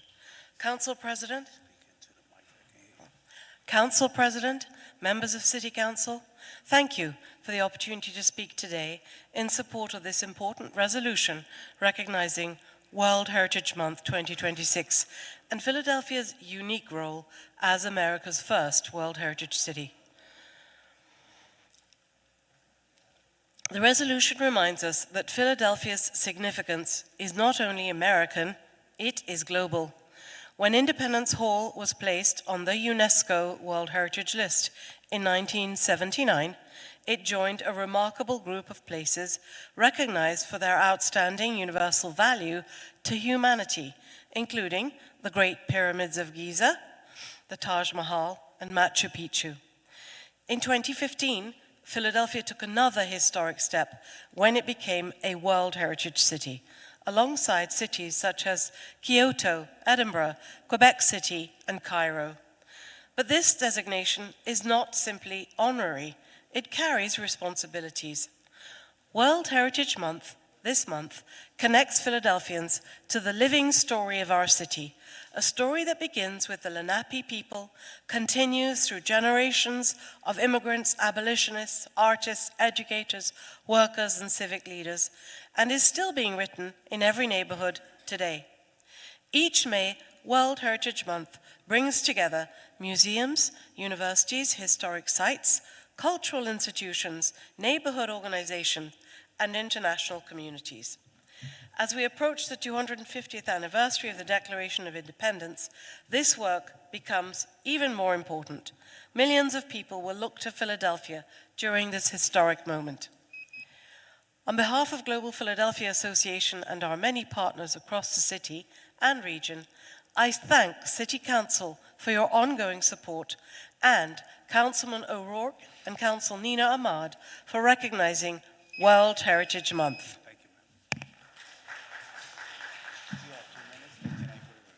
Good morning, Council. Excellent. My name is Cassandra Lubris, and I humbly greet you as the president of the National Panhellenic Council of Southeastern Pennsylvania. Also a proud member of Alpha Kappa Alpha Sorority Incorporated Phi Beta Omega chapter. First, thank you to Councilwoman Gilmore Richardson for sponsoring this momentous resolution. We stand here today to celebrate a legacy that was born out of necessity and built on the bedrock of excellence. The National Panhellenic Council, or NPHC, colloquially known as the Divine Nine, represents close to a century of Black leadership, scholarship, and service. But here in our own backyard, NPHC of Southeastern Pennsylvania, formerly known as NPHC of Philadelphia, takes that global mission and makes it personal. Comprised of 35 member chapters representing over 4,000 Greeks across Bucks, Chester, Montgomery, Philadelphia, and Delaware counties, our council isn't just a coalition of organizations. We and the chapters we are comprised of are the heartbeat of our local communities. The importance of NPHC's mission lies in its ability to turn unity into tangible action. While each individual fraternity and sorority has its own distinct mission, NPHC serves as the unifying force that amplifies our collective voices. Locally, we see this impact through initiatives such as family legacy building, economic empowerment, mental wellness, and food insecurity. NPHC ensures that our service is not performative, but transformative with measurable long-term impact. Beyond immediate service, NPHC is invested in the future. We aren't just giving back, we are building up. We are creating a pipeline of leaders who understand that Greek life is a lifetime commitment to community awareness and social action. Whether it's through voter engagement drives, art initiatives, or multi-chapter collaborations, we are equipping our members with the skills needed to have the same integrity as our founders of 1930. It'd be a great day to say Happy NPHC Day. Thank you all.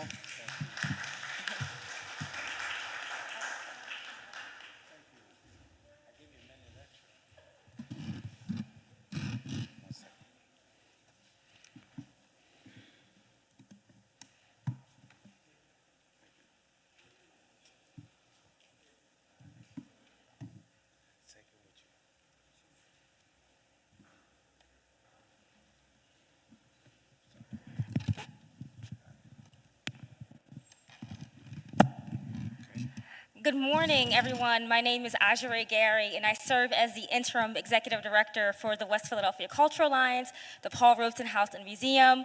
We are a proud nonprofit organization representing West Philadelphia and Walnut Hill Community Association. Yes, we are. It is a joy to stand and celebrate to you today 25 years of peoplehood and honoring this citation, recognizing the extraordinary work of Spiral Q. Thank you to our Councilmember Landau and Councilmember Gaultier for this extraordinary resolution.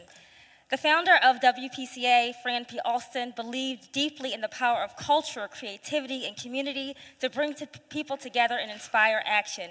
It is within this legacy that we are proudly standing in support of peoplehood, a tradition that reflects the very best of Philadelphia. For 25 years, the Peoplehood Parade has begun its journey at the Robeson House, transforming our streets into spaces of joy, imagination, and collective expression. Year after year, we have witnessed neighbors, artists, families, and young people come together not only to celebrate culture, but to affirm the humanity and creativity of every community represented here. Peoplehood reminds us that public art and public gathering are powerful acts of belonging. It shows us what is possible when a city invests in creativity, equity, and shared vitality. We are honored to continue this partnership, and we look forward to many years of peoplehood inspiring Philadelphia with courage, joy, and community spirit. Thank you.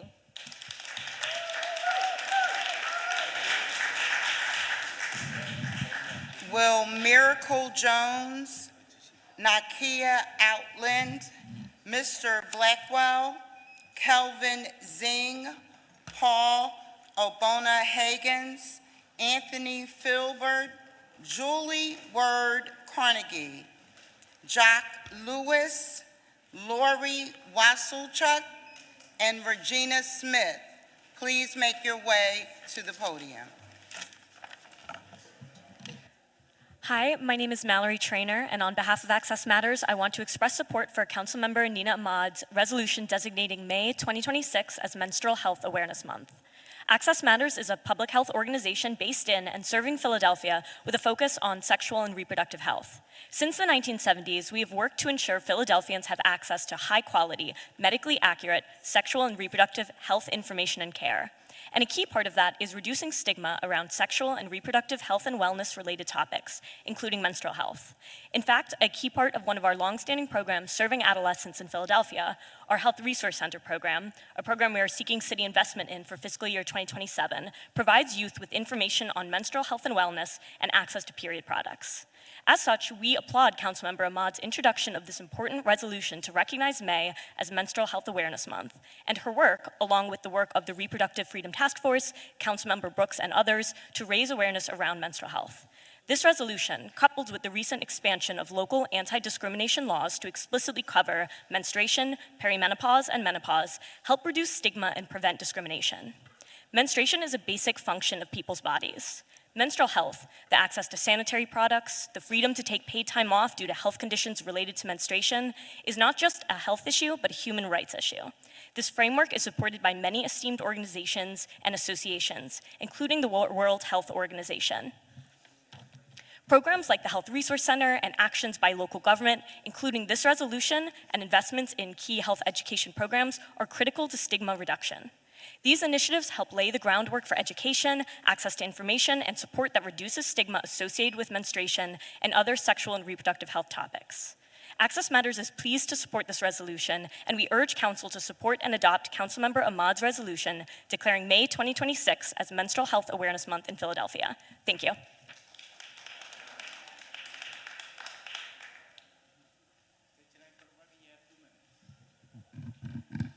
Good morning, everyone. Good morning, Council President Johnson. I'm here to speak on Bill 216, the dumpster. I like what Mark is doing, and I'm trying to push it in my community. I've been on a lot of zoning meetings where these developers promised us the moon, and they would have somebody there to make sure the trash is placed in the proper containers and wrapped up the way it's supposed to be, and it's been nothing but chaos. We now have people throwing their apartment goods out on the street. I got one apartment in my community that's gated off, but the trash isn't, and it blows down my block. So I'm trying to help my councilwoman to adopt some of these rules because it should be citywide. It'll be easier to implement it instead of neighborhood by neighborhood. You know, it should be just citywide. These guys is making the money, and they can afford a dumpster or something, so we can upgrade this city all the way around.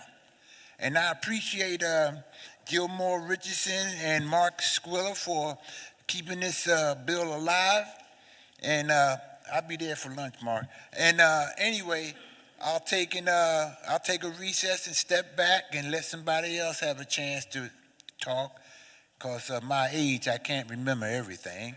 So I'm gonna hope y'all have a good day, and I'll see you. Too, sir. See you next Thursday. Yes, sir.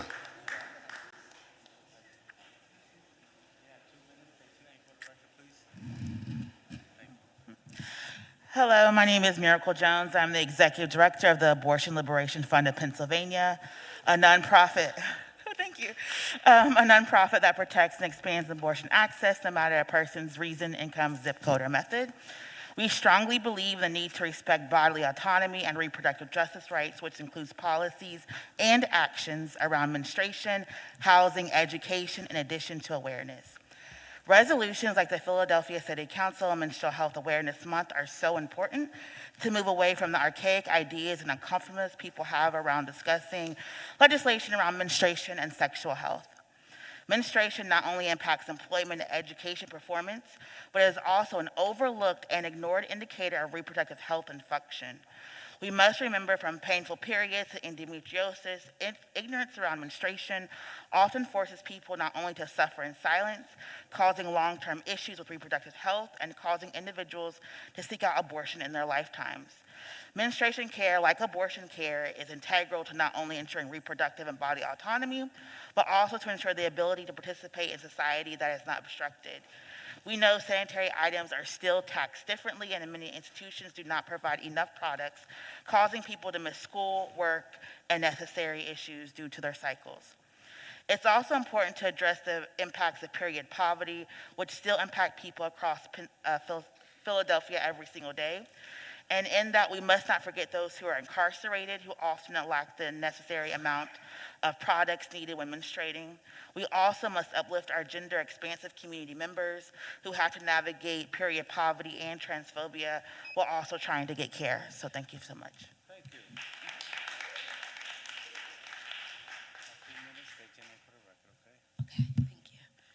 Good afternoon, City Council. My name is Nakia Outland. I am a mother, advocate, social worker, certified sex educator, and founder of Prevention Meets Fashion, a nonprofit in the city of Philadelphia dedicated to sexual health knowledge of Black, LGBTQ, and non-binary communities through fashion, advocacy, community, and education. I am here today in support of Councilwoman Ahmad recognizing May 2026 as Menstrual Health Awareness Month.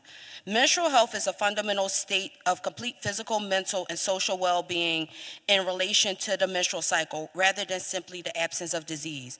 Much of the education around menstruation is taught reactively rather than proactively.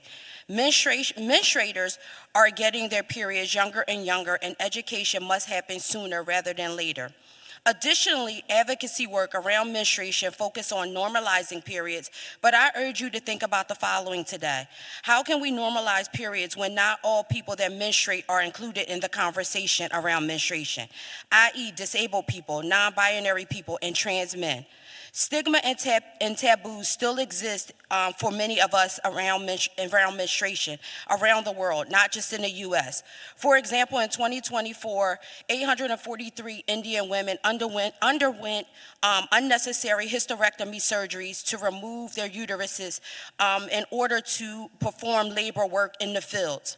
In 2025 in Beijing, a student was asked to drop her trousers to prove that she was menstruating in order to take a period-specific sick leave that she was entitled to. In 2019, a 14-year-old Kenyan girl unalived herself after being shamed in the classroom for being called dirty after she unexpectedly got her first period in the classroom. You may be thinking that these examples are not examples of U.S. menstruators, but they are. But I want to also urge you to also think about how we are perpetuating many of the stereotypes and taboos that I talked about today. In conclusion, yes, menstrual health is a fundamental right. Thank you.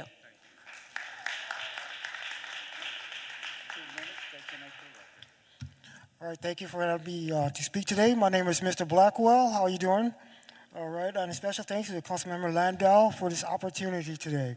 So May is annually observed as Affordable Housing Month in Philadelphia, highlighting the urgent need for stable, accessible housing and addressing the city's housing crisis. A major obstacle, one of many, is political conflict on solutions. I'm a co-founder of Philly Homeless Union, and we're deeply concerned about this obstacle. Even though we concentrate on assisting our homeless brothers and sisters, it has been concluded that affordable housing for all should be a human right.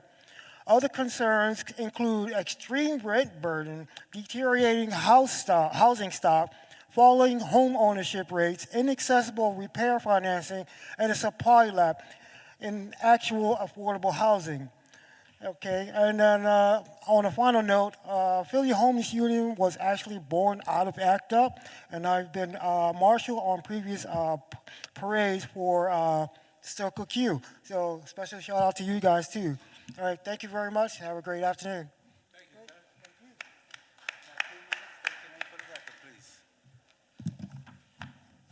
Good afternoon, Council President Kenyatta Johnson, Council Member Lena Ahmed, and distinguished members of the Philadelphia City Council and fellow Philadelphians. My name is Kelvin Zhang. On behalf of the Asian Chamber of Commerce of Greater Philadelphia, I am honored to offer this public comment and strong support of resolution recognizing May 2026 as AAPI Heritage Month. We extend our sincere gratitude to Council Member Ahmed, Legislative Director Julian, and the entire office of the Council Member at Large, Dr. Lena Ahmed, for this leadership in introducing this important resolution. Your commitment to honoring the rich contribution, culture, history, and resilience of AAPI communities across our city is deeply appreciated. Philadelphia's AAPI community is vibrant, diverse, and growing. Our member, including business owners, entrepreneurs, professionals, and community leaders, plays a vital role in driving economic growth, creating jobs, and enriching cultural fabric of our city. Proclaiming AAPI Month sends a powerful message of inclusion, recognition, and unity. The Asian American Chamber of Commerce stands ready to support this resolution and to continue partnering with the City Council and City of Philadelphia to celebrate and uplift our community throughout the month of May and beyond. Thank you once again for this meaningful initiative. We look forward to celebrating AAPI Heritage Month together as one safer, cleaner, greener city with access to economic opportunity to all. Thank you very much. Thank you. 2 minutes, state your name for the record, sir. Obona Hagins, fourth generation chattel slavery survivor. I'm speaking on resolution extending approval to the 2025-26 Housing Opportunities Made Easy Home Program budget. I support the housing program, but in this city, we need safe and stable places to live, right? One of the things that undergirds this housing program is structural racism. Y'all familiar with that? You know, there was a roadmap to safer communities that said the root cause of gun violence is structural racism, and the solution is large-scale investments. And this body hasn't put the large-scale investments that's necessary. There is a need right now for structural racism to be recognized, for people to understand what structural racism is. So we have these months for this and for that. Why isn't there a month that deals with letting this city know exactly what structural racism is? How is that? Your study said that the root cause of gun violence is structural racism. So if that's the case, and that's causing all the gun violence, and the people are being affected by it, to me, it's just sensible governance. You know, that's what I'm about, sensible governance. To me, we already know what to do. And the freedmen have the right to exist. Over and out.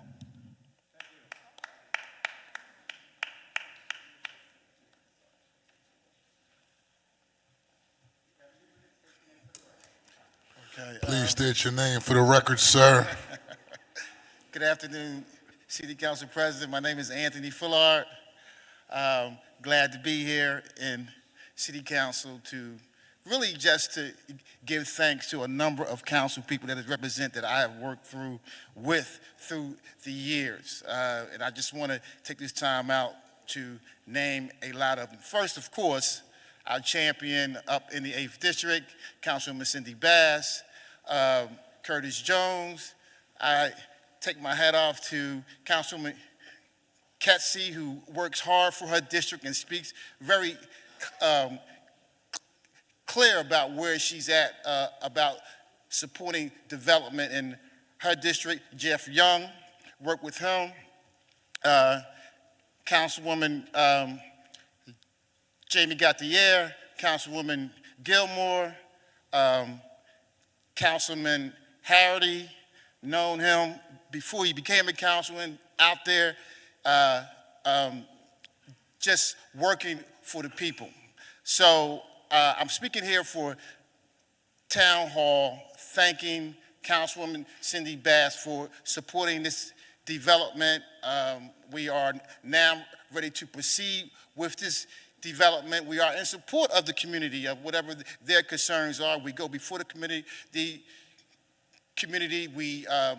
update them on a regular basis, but we support their pushback, their concerns. But finally, we have this development that is going to move forward. Finally, it's about a $13 million development, and we are very confident that we can make this development happen. So I just want to thank all of you for your hard work, for all of your support for Black developers in the city of Philadelphia.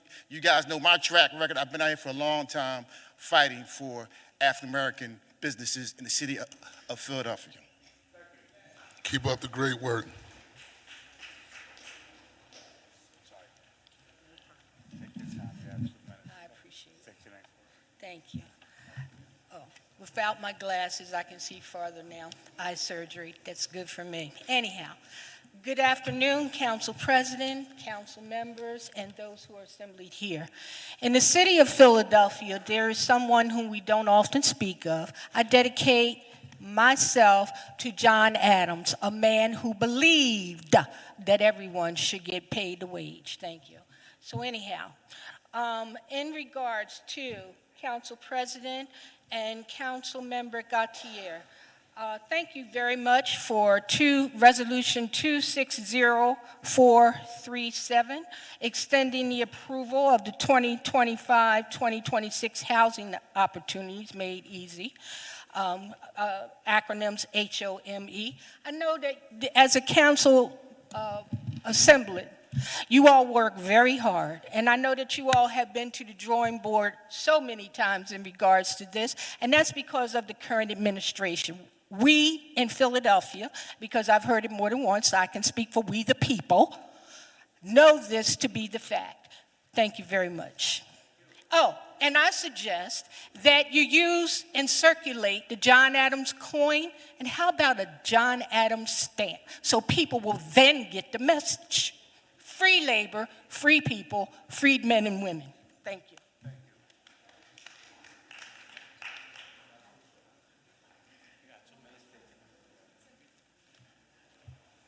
Good afternoon. Shout out to Thera Martin Connolly. Welcome to City Council, Thera Martin. And guests.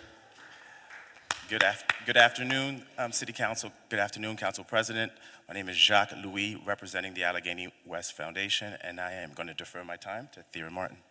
Thank you, Thank you very much. Good to see all of you this afternoon, and we are in support of 260063, and we thank Councilwoman Cindy Bass for introducing that. We're proud to be here on behalf of the Allegheny West Foundation. We are a 501c3 nonprofit founded back in 1968 and incorporated in 1974. One of the things we're honored to do is to oversee operations at the Panatti Recreation Center. We've done all kinds of educational and positive programming there for at least the last 2.5 decades. Allegheny West Foundation is an integral part of our North Philadelphia community, and it's been our privilege to keep the Panatti Rec Center up and operating for all of these years. It is our privilege to have the opportunity to ask Philadelphia City Council members to be in support of renaming the Panatti Recreation Center to Allegheny West Recreation Center, and we thank you, Councilwoman Cindy Bass, for doing this with us. Thank you. We want to also thank Allegheny West for feeding thousands of individuals across the city of Philadelphia with tons and tons and tons of produce, groceries, as well as meats as well. And so we thank y'all for supporting those most in need. Very fitting recognition. Good afternoon, everyone, Council President, and especially, hello, my name is Regina Smith. I am the president of the Allegheny West Civic Association. I've been chair of the Civic Association since '05. And I would like to greet everyone here in City Council and thank Councilwoman Cindy Bass for initiating this proposal. As a representative of the Allegheny West community, we have been in there since '05 doing programs and engaging the community, and we are invested in the recreation center, and we are so happy that it's going to have our name, as we have many programs planned upcoming to be in there, and we just want to thank you so much. We are very grateful and happy for the name change. Thank you, Councilwoman. Okay, thank you, Councilwoman.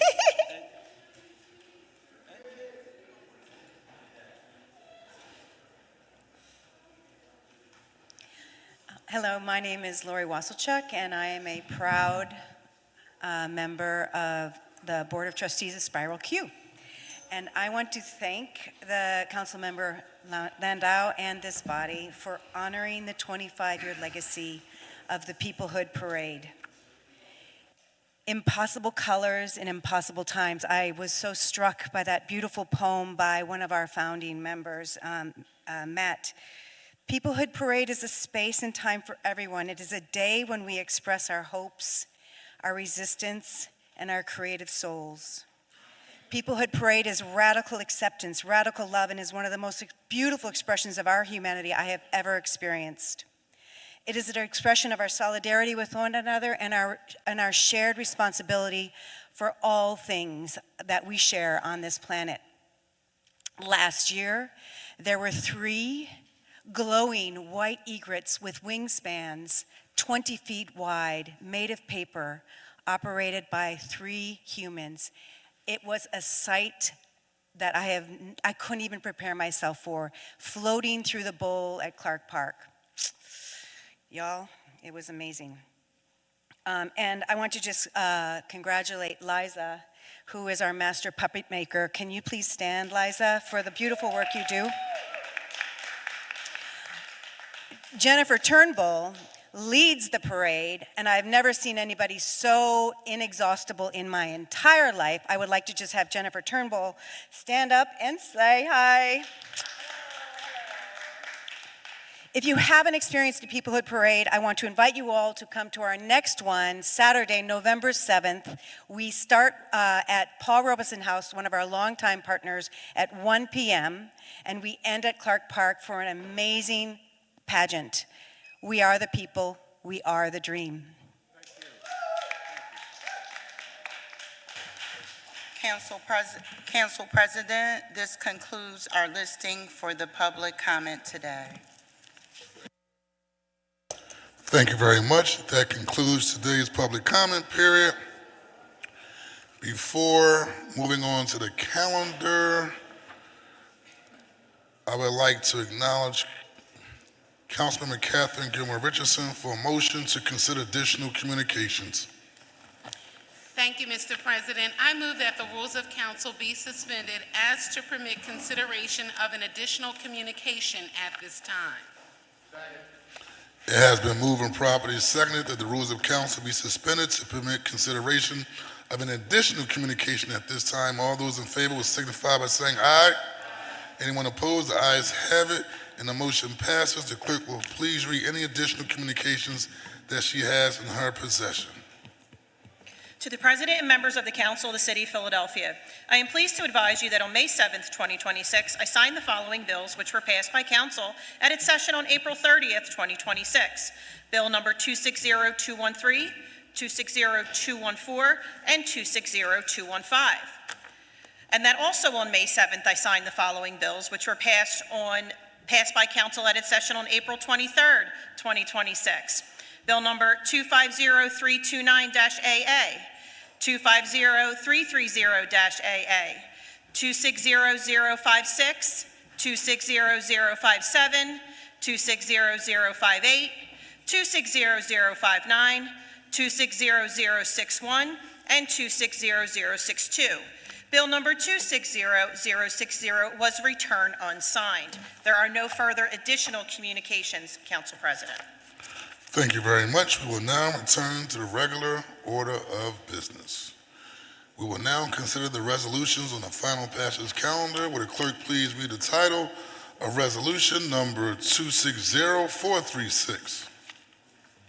A resolution approving the appointment of William Snyder as a member of the Board of Commissioners of the Philadelphia Housing Authority.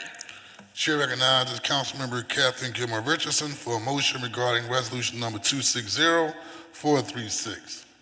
Thank you, Mr. President. On your behalf, I move the adoption of the resolution.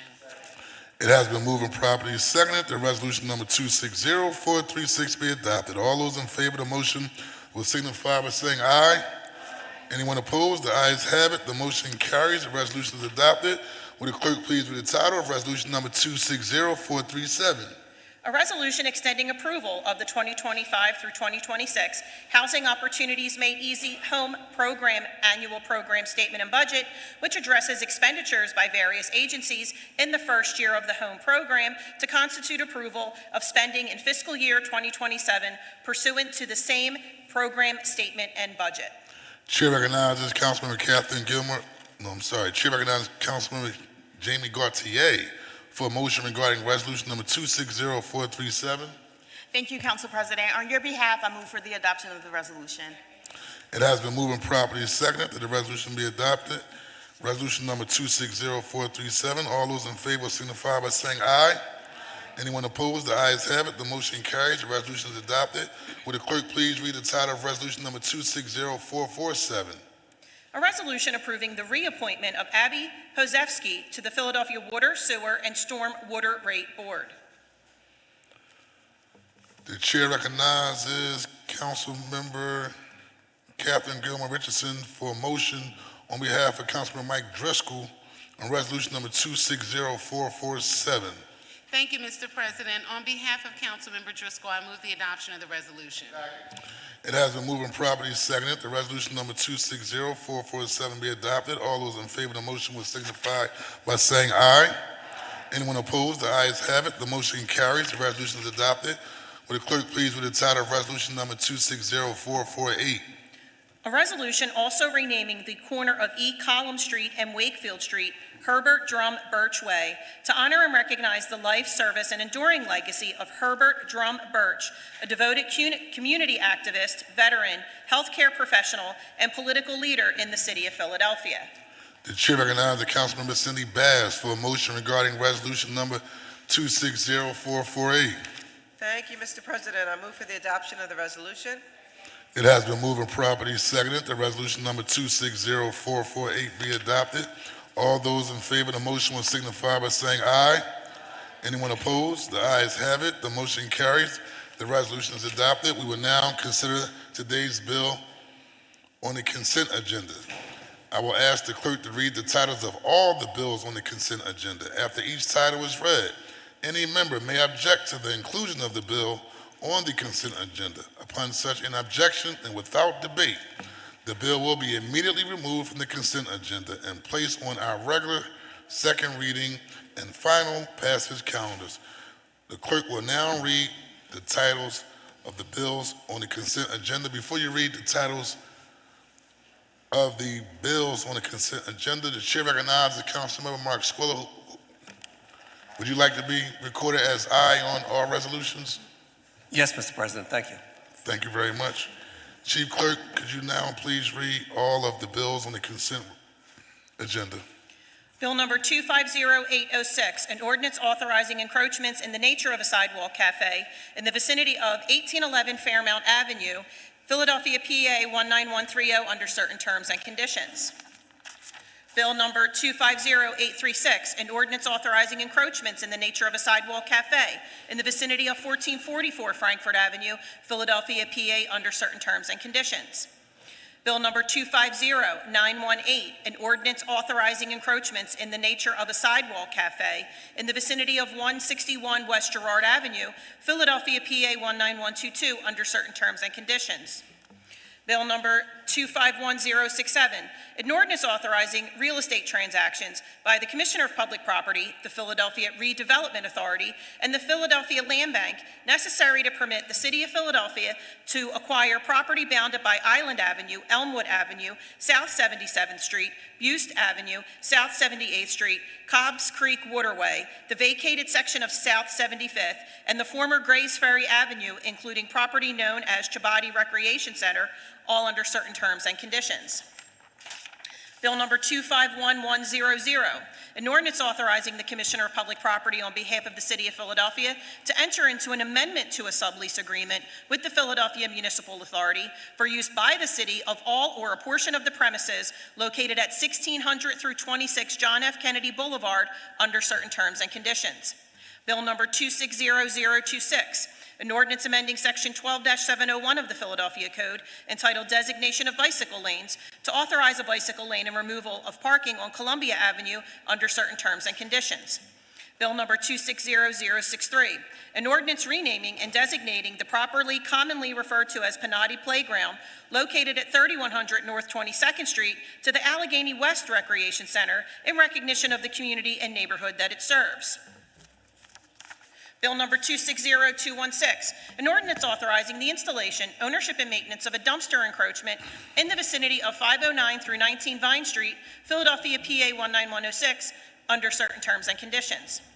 Bill number 260217, an ordinance authorizing various encroachments in the vicinity of 2655 South Juniper Street, Philadelphia, PA 19148, under certain terms and conditions.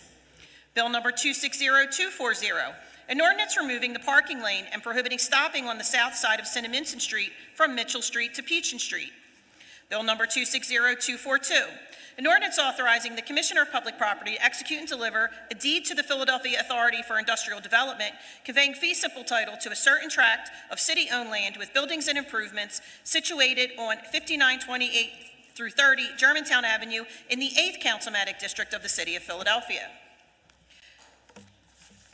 Bill number 260267, an ordinance authorizing an encroachment in the nature of a staircase in the vicinity of 611 South 7th Street, Philadelphia, PA 19147, under certain terms and conditions. Bill number 260337, an ordinance authorizing the Commissioner of Public Property on behalf of the City of Philadelphia to enter into a lease or sublease agreements with the Philadelphia Authority for Industrial Development for all or a portion of the premises that includes certain parcels of land, generally referred to as Victory Gardens and Emerson Landfill, for environmental remediation of the land, development of a facility at said premises, and use by the International Union of Operating Engineers Local 542, all under certain terms and conditions. Bill number 260338, an ordinance authorizing the Commissioner of Public Property on behalf of the City of Philadelphia to grant Pico Energy Company an easement for the purpose of accessing, installing, maintaining, and repairing underground transformers and supporting infrastructure along and adjacent to a portion of the Pennypack Path in and about the area commonly known as 7801 State Road under certain terms and conditions. Bill number 260339, an ordinance amending Bill number 241031, approved January 15, 2025, entitled Authorizing the Commissioner of Public Property on behalf of the City of Philadelphia to enter into a sublease agreement with the Philadelphia Municipal Authority for use by the city of a portion of the premises located at 1 South Broad Street, Philadelphia, PA, Philadelphia, Pennsylvania, under certain terms and conditions, to authorize the lease of additional space within the premises under certain terms and conditions. And Bill number 260341, an ordinance authorizing the Commissioner of Public Property on behalf of the City of Philadelphia to enter into a lease or sublease agreement with the Philadelphia Municipal Authority for use by the city of a portion of the premises located at 9353 Cruztown Road under certain terms and conditions. There are no further bills on the consent agenda. The bills have been read on 2 different days. The question for each council be at ease.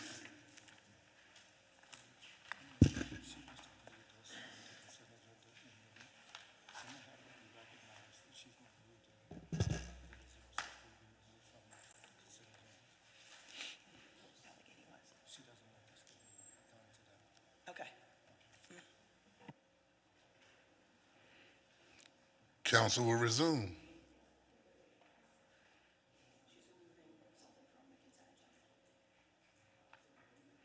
A bill will be removed from the consent agenda on behalf of Councilmember Cindy Bass.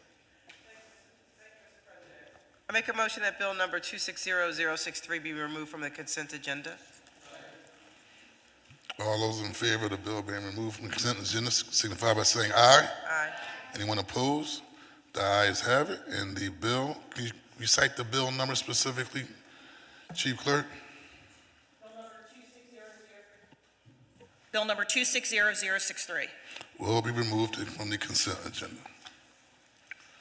These bills having been read on 2 different days, the question for each bill now is, shall the bill pass final? Chief Clerk, call the roll, and upon being called, each councilman shall vote aye on each of the bills, nay on each of the bills, or indicate those bills for which the member is voting aye and those bills for which the member is voting nay. Councilmember Gilmore Richardson. Aye on Councilmember Gautier. Aye on all bills. Councilmember Thomas. Aye on all bills. Councilmember Jones. Aye on all bills. Councilmember Landau. Aye on all bills. Councilmember Losada. Aye on all bills. Councilmember Young. Aye on all bills. Councilmember Harity. Aye on all bills. Councilmember O'Rourke. Aye on all bills. Councilmember Driscoll was aye. Councilmember O'Neill. Aye on all bills. Councilmember Squilla. Aye on all bills. Councilmember Bass. Aye on all bills. Councilmember Ahmed. Aye on all bills. And Council President Johnson. Aye on all bills. The ayes are 15, the nays are 0. Majority of all members having voted in the affirmative for each of the bills in the consent agenda are passed. We will now consider the bills on the regular second reading and final passage calendar. Bless you. Will the clerk please read the title of bill number 251029? 1 second, Council President. An ordinance amending Title 12 of the Philadelphia Code entitled Traffic Code to provide for designated transportation, network company vehicle stands, definitions and prohibitions, clarifying penalties related to bus, taxi cab, and TNC vehicle stands, amending violations subject to camera-based parking enforcement, and amending parking violations subject to towing, all under certain terms and conditions. This bill having been read on 2 different days, the question now is, shall the bill pass finally? Chief Clerk, please call the roll. Councilmember Gilmore Richardson. aye. Councilmember Gautier. Aye. Councilmember Thomas. Aye. Councilmember Jones. Aye. Councilmember Landau. Aye. Councilmember Losada. Aye. Councilmember Young. Aye. Councilmember Harity. Aye. Councilmember O'Rourke. Aye. Councilmember Driscoll was aye. Councilmember O'Neill. Aye. Councilmember Squilla. Aye. Councilmember Bass. Aye. Councilmember Ahmed. Aye. And Council President Johnson. Aye, the ayes are 15, the nays are 0. Majority of all members having voted in the affirmative, the bill passes. Chief Clerk, please read the title of bill number 251070. An ordinance amending Section 12-926 of the Philadelphia Code entitled Center City Parking Regulations to confirm regulations adopted by the Department of Streets that establish and revise loading zone regulations in additional portions of the Center City area and to reauthorize changes and additions to such regulations, all under certain terms and conditions. This bill having been read on 2 different days, the question now is, shall the bill pass finally? Chief Clerk, please call the roll. Councilmember Gilmore Richardson. Aye. Councilmember Gautier. Aye. Councilmember Thomas. Aye. Councilmember Jones. Aye. Councilmember Landau. Aye. Councilmember Losada. Aye. Councilmember Young. Aye. Councilmember Harity. Aye. Councilmember O'Rourke. Aye. Councilmember Driscoll was aye. Councilmember O'Neill. Aye. Councilmember Squilla. Aye. Councilmember Bass. Aye. Councilmember Ahmed. Aye. And Council President Johnson. Aye, the ayes are 15, and nays are 0. Majority of all members having voted in the affirmative, the bill passes. Council will be at ease.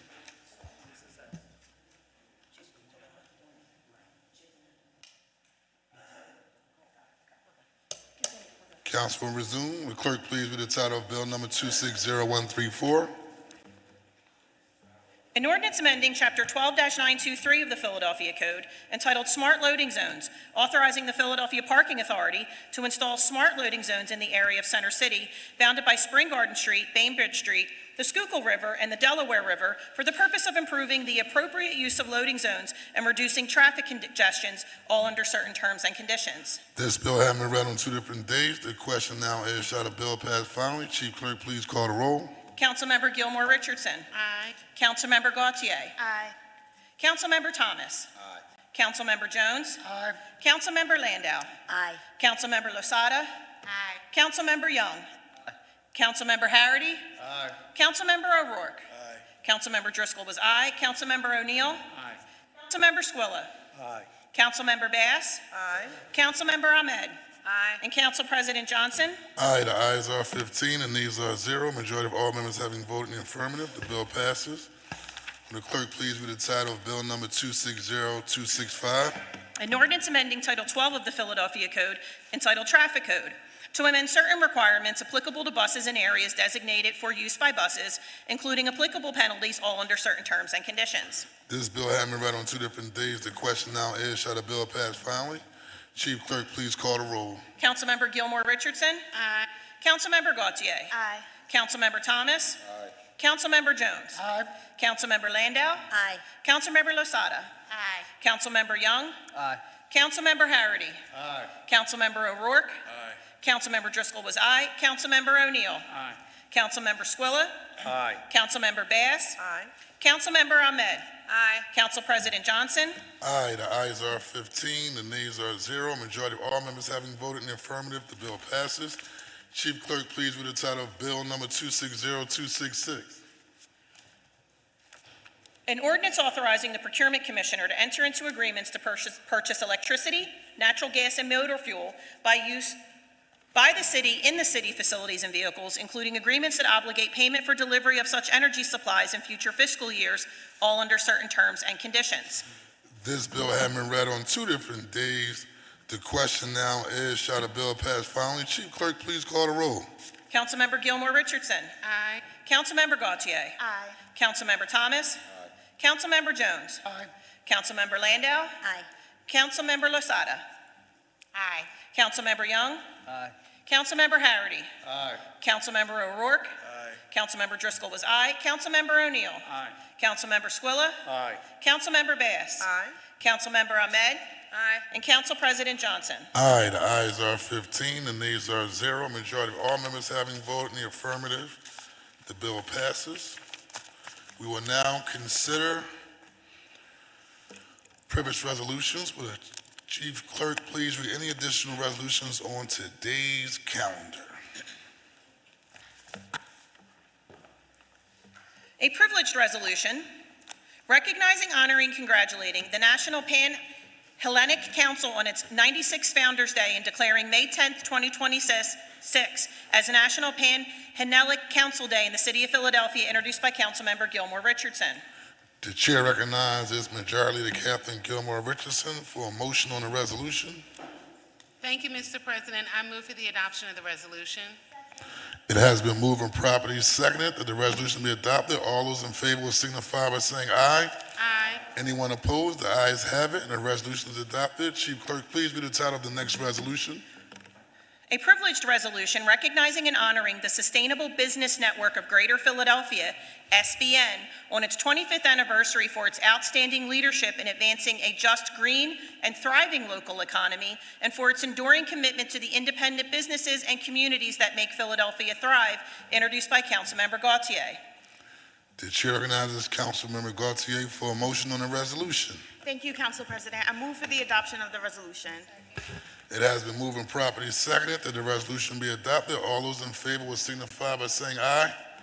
Anyone opposed? The ayes have it. The resolution is adopted. Chief Clerk, please read the title of the next resolution. A privileged resolution honoring and recognizing the St. Raymond Penafort boys basketball team for winning the 2026 Region 58 Championship, the 2026 Archdiocese of Philadelphia Varsity Boys Basketball Championship, and the 2026 Pennsylvania CYO State Championship, and celebrating a historic season that brought pride and distinction to the Mount Airy community, introduced by Councilmember Thomas on behalf of Councilmember Phillips. Chair recognizes Councilmember Isaiah Thomas for a motion on the resolution. Thank you, Council President. Congratulations to those young people and their families. On behalf of Dr. Phillips, I move for the adoption of the resolution. It has been moved and properly seconded that the resolution be adopted. All those in favor will signify by saying aye. Anyone opposed? The ayes have it, and the resolution is adopted. Chief Clerk, please read the title of the next resolution. A privileged resolution celebrating and honoring Ben Dubin on his retirement after 33 years of dedicated service, unwavering leadership, and lasting impact on students, athletes, and the school community, introduced by Councilmember Thomas. Chair recognizes Councilmember Isaiah Thomas for a motion on the resolution. Thank you, Council President. Proud Frankfurt High School alumni, I move for the adoption of the resolution. It has been moved and properly seconded that the resolution be adopted. All those in favor will signify by saying aye. Anyone opposed? The ayes have it, and the resolution is adopted. Chief Clerk, please read the title of the next resolution. A privileged resolution authorizing the Philadelphia City Council Education Committee to hold hearings investigating concerns around Board of Education governance model, decision-making processes, and exploring options for an elected or hybrid school board, introduced by Councilmember Thomas. The chair recognizes Councilman Isaiah Thomas for a motion on the resolution. Thank you, Council President. I'll talk a little bit more about this resolution on speeches on the floor, but for now, I move for the adoption of the resolution. It has been moved and properly seconded that the resolution be adopted. All those in favor signify by saying aye. Anyone opposed? The ayes have it, and the resolution is adopted. Chief Clerk, please read the title of the next resolution. A privileged resolution honoring and recognizing the career and cultural impact of Stephen Colbert on the occasion of the conclusion of The Late Show with Stephen Colbert, introduced by Councilmember Jones. The chair recognizes Councilman Curtis Jones for a motion on the resolution. Thank you, Mr. President. If you'll please indulge me exactly 1 minute. A lot of people, when we introduced the resolution for Stephen Colbert, laughed. And it was appropriate for them to laugh because he is a person who hid satire, speaking truth to power behind his humor. His voice in our country will be missed. He has, for over a decade, stood up to bullies. That's something Philadelphians do. And he has done so with wit, grace, humor, and intelligence. And whenever you stand up to a bully, the bullies don't like it. Whenever you stand up for truth, to speaking truth to power, some people won't appreciate it. But we do here in the Council of the City of Philadelphia. So on behalf of this body, Stephen Colbert, if you're out there listening, you'll have plenty of time. Think about running for president. All those in favor signify by saying aye. Aye. Anyone opposed? The ayes have it, and the motion, the resolution is adopted. Chief Clerk, please read the title of the next resolution. A privileged resolution declaring May 2026 as Affordable Housing Month in the City of Philadelphia and recognizing the need for stable, safe, accessible, and affordable housing for all residents, introduced by Councilmember Landau. Chair recognizes Councilman Rue Landau for a motion on the resolution. Thank you, Council President. I move for the adoption of the resolution. It has been moved and properly seconded that the resolution be adopted. All those in favor will signify by saying aye. Anyone opposed? The ayes have it, and the resolution is adopted. Chief Clerk, please read the title of the next resolution. A privileged resolution honoring and recognizing Spiral Q on the occasion of its 25th annual Peoplehood Parade and Pageant for their extraordinary contributions to building a vibrant community of joy, creativity, and abundance with an unwavering commitment to justice and equality, introduced by Councilmember Landau. Chair recognizes Councilman Rue Landau for a motion on the resolution. I move for the adoption of the resolution. It has been moved and properly seconded that the resolution be adopted. All those in favor will signify by saying aye. Anyone opposed? The ayes have it, and the resolution is adopted. Chief Clerk, please read the title of the next resolution. A privileged resolution honoring and congratulating the Reading Terminal Market for garnering the outstanding recognition as the best public market in America, introduced by Councilmember Landau. The chair recognizes Councilman Rue Landau for a motion on the resolution. I move for the adoption of the resolution. It has been moved and properly seconded that the resolution be adopted. All those in favor signify by saying aye. Anyone opposed? The ayes have it, and the resolution is adopted. For the record, the Renton Terminal stands in the 1st Councilmanic District. Good job, Councilmember Squilla and Councilman Rue Landau. Mark sits on that board, so he makes sure they're taken care of. So I had to acknowledge that. Chief Clerk, please read the title of the next resolution. A privileged resolution declaring May 16, 2026 as National Honor or LGBTQ+ Elders Day in the City of Philadelphia, a day to recognize and celebrate the contributions of LGBTQ+ elders who have been pivotal in the fight for justice, equity, and rights for every member of the LGBTQ+ community, introduced by Councilmember Landau. The chair recognizes Councilman Rue Landau for a motion on the resolution. Thank you. I move for the adoption of the resolution. It has been moved and properly seconded that the resolution be adopted. All those in favor will signify by saying aye. Anyone opposed? The ayes have it, and the resolution is adopted. Chief Clerk, please read the title of the next resolution. A privileged resolution recognizing the week of May 4th through the 8th as National Teacher Appreciation Week and May 7th as Black Teacher Appreciation Day in the City of Philadelphia, introduced by Councilmember Young. Chair recognizes Councilmember Jeffrey J. Young for a motion on the resolution. Thank you, Mr. President. I move for the adoption. It has been moved and properly seconded that the resolution be adopted. All those in favor will signify by saying aye. Anyone opposed? The ayes have it. The resolution is adopted. Chief Clerk, please read the title of the next resolution. A privileged resolution recognizing the month of May 2026 as National Foster Care Month in the city of Philadelphia, introduced by Councilmember Bass. The chair recognizes Councilmember Cindy Bass for a motion on the resolution. Thank you, Mr. President. I move for the adoption. It has been moved and properly seconded that the resolution be adopted. All those in favor will signify by saying aye. Anyone opposed? The ayes have it, and the resolution is adopted. Chief Clerk, please read the title of the next resolution. A privileged resolution recognizing the critical role of the Philadelphia Sexual Assault Response Program in providing trauma-informed forensic care to survivors of sexual assault and affirming the city's commitment to uninterrupted 24/7 access to these services, introduced by Councilmember Ahmed. Chair recognizes Councilmember Dr. Nina Ahmed for a motion on the resolution. Thank you, Council President. I move for the adoption of the resolution. It has been moved and properly seconded that the resolution be adopted. All those in favor will signify by saying aye. Anyone opposed? The ayes have it, and the resolution is adopted. Chief Clerk, please read the title of the next resolution. A privileged resolution recognizing May 2026 as Menstrual Health Awareness Month, introduced by Councilmember Ahmed. Chair recognizes Councilmember Dr. Nina Ahmed for a motion on the resolution. Thank you, Council President. I move for the adoption of the resolution. It has been moved and properly seconded that the resolution be adopted. All those in favor signify by saying aye. Anyone opposed? The ayes have it, and the resolution is adopted. Chief Clerk, please read the title of the next resolution. A privileged resolution recognizing May 2026 as Asian American and Pacific Islander Heritage Month in Philadelphia, introduced by Councilmember Ahmed. Chair recognizes Councilmember Dr. Nina Ahmed for a motion on the resolution. Thank you, Council President. I move for the adoption of the resolution. It has been moved and properly seconded that the resolution be adopted. All those in favor signify by saying aye. Anyone opposed? The ayes have it, and the resolution is adopted. Chief Clerk, please read the title of the next resolution. A privileged resolution recognizing May 2026 as World Heritage Month in Philadelphia, introduced by Councilmember Ahmed.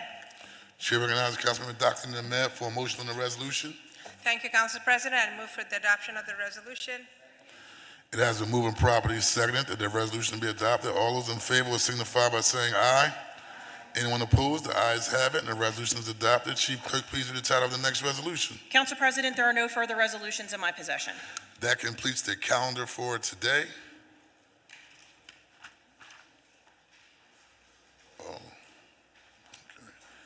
Any speeches on behalf of the minority?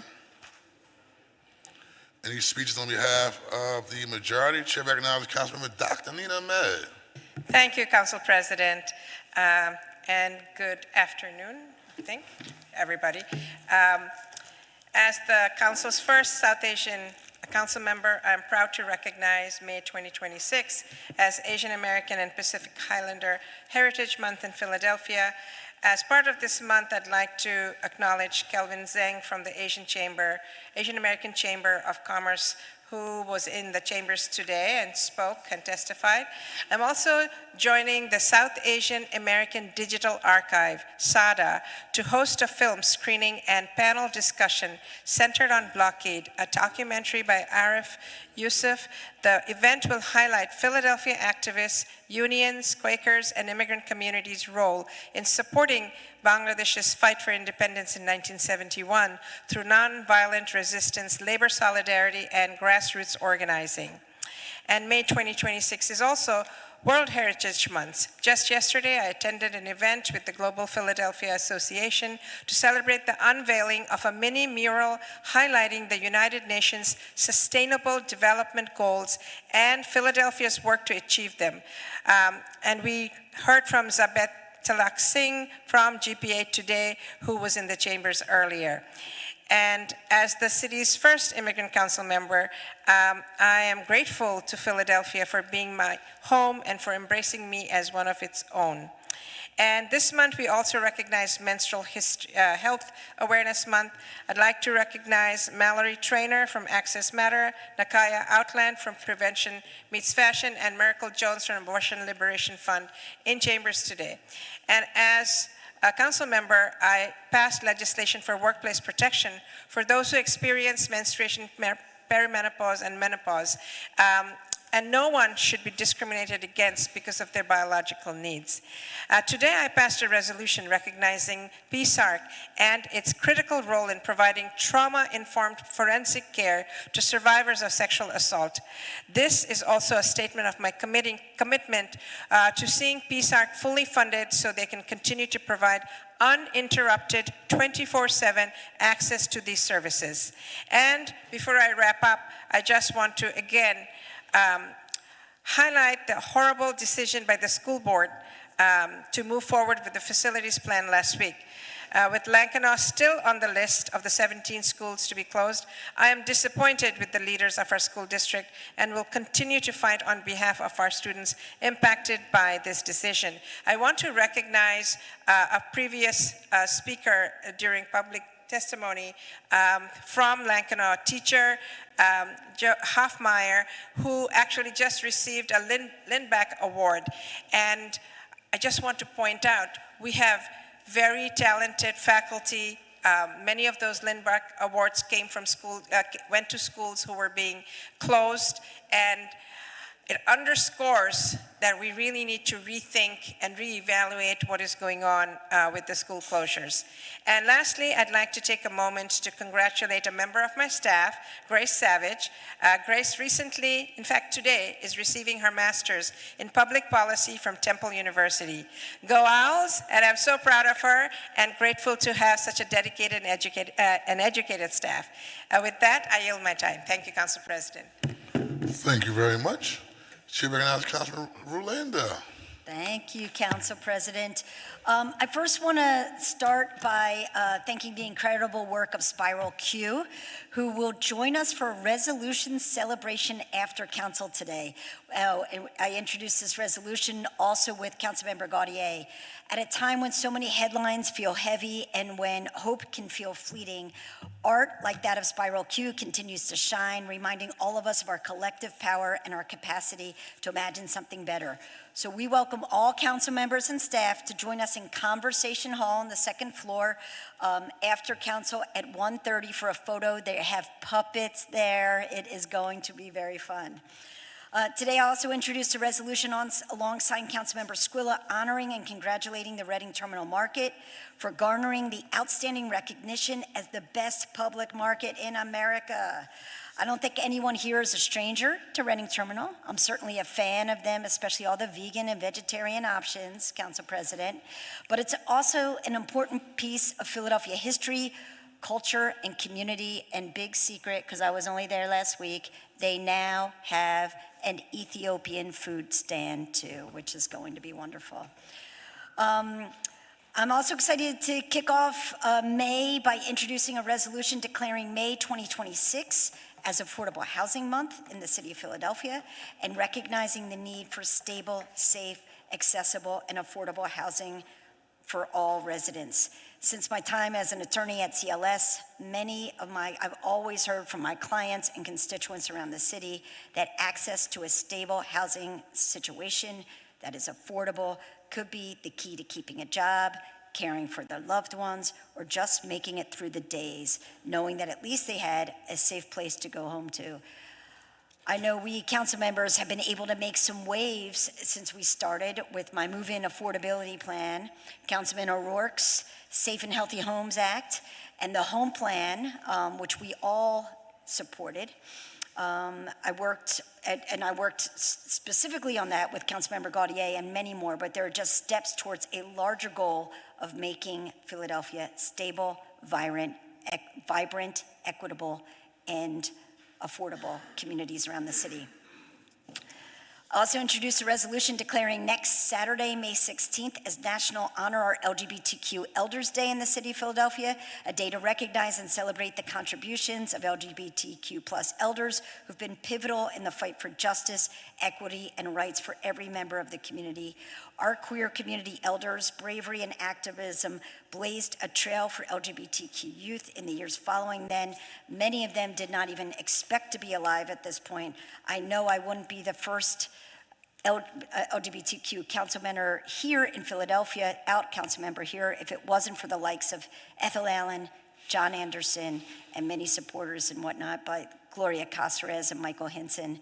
Their work has created a safer space for the next generation. I can only hope to do the same for those who come after me. I will lift as I lead. And finally, I am happy to continue my work in the outdoor dining space by introducing a bill today to authorize additional locations for sidewalk cafes by right in Old Richmond and East Falls areas of the city. We've been experiencing some nicer weather. We're going to see some more tables outside. This legislation makes it easier for small businesses to expand without getting caught up in too many bureaucratic hurdles. And I too want to take 1 minute to congratulate my legislative director, Jeff Serra, who today is walking at Temple University, getting his MBA as well. Congratulations, Jeff. So proud of you. Where's he at? He's here? He's graduated just now. I know a raise coming. Yeah. I will oblige. I don't think y'all got something going on this side of the room today, because next is Councilman Ketty Lozada. Thank you, Council President. I want to also congratulate all of the students that are graduating across the city of Philadelphia, especially those that are graduating that call the 7th Council District home, but most especially Elena Incapied, who also works for me, is graduating from Temple University with a Master's of Public Policy, all while working full-time and really staying committed to serving the district. I'm extremely proud of her and her work. I also just want to remind residents that the Streets Department started their summer cleaning initiative, and we launched the Alligators program in the 7th Council District. Many residents don't realize that the alleyways are safety exits. They are the responsibility of residents, but we recognize that sometimes it becomes overwhelming and it can't get done by residents alone, especially some of our senior residents. And so encouraging everyone to really take advantage and call our office, sign up for alleyways. If you have the capacity to be able to do it online, get online and get yourself on the list. My office is knocking on doors, and we're happy to take folks' information, but really want us as a city to take advantage of programs like this if we want to make sure that that we become a safe city, right? Because a cleaner neighborhood is a safer neighborhood. And so just want to encourage everyone to call the office and sign up for those programs. Thank you. Thank you very much. Chair recognizes Councilman Cindy Bass. Thank you, Mr. President. I want to just make a couple of mentions. I'm very happy that today we talked about Panatti Playground in North Philadelphia in my old neighborhood, and that we're renaming that to the Allegheny West Playground, and it serves the community every day. Allegheny West is a great partner in the community and does so much. And so this is an important next step that better aligns with the playground, with the neighborhood, and the voices of the residents in that community. And I really just wanted to say I appreciate everyone who has been a part of that and had a role in making that happen. I also wanted to make mention of the Germantown Town Hall property. We're pleased to support the transfer of this property for redevelopment. You know, it is long overdue. I want to state for the record that it was vacant long before Cindy Bass became the council person, but nonetheless, it is on track, and that's a good thing. And we have, we're very excited about this project. We want to see this happen. We want to see it happen in a very robust way, and we want to make sure that community inclusion, having a developer, a minority developer from Germantown, is so very important, because you can't say Black Lives Matter and not include that Black livelihoods matter as well. We cannot be economic bystanders in what happens in our communities. And this is, you know, just a really good example of making sure that we break that cycle that we've seen over and over again here in the city of Philadelphia. So I'm extremely proud of that. Also today, we introduced a resolution that called for the expansion of Outreach to child care centers.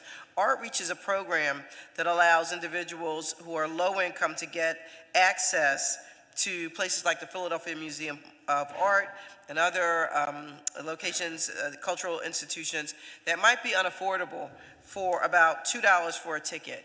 And so now we are going to be working to ensure that child care centers are included in that in a very robust way.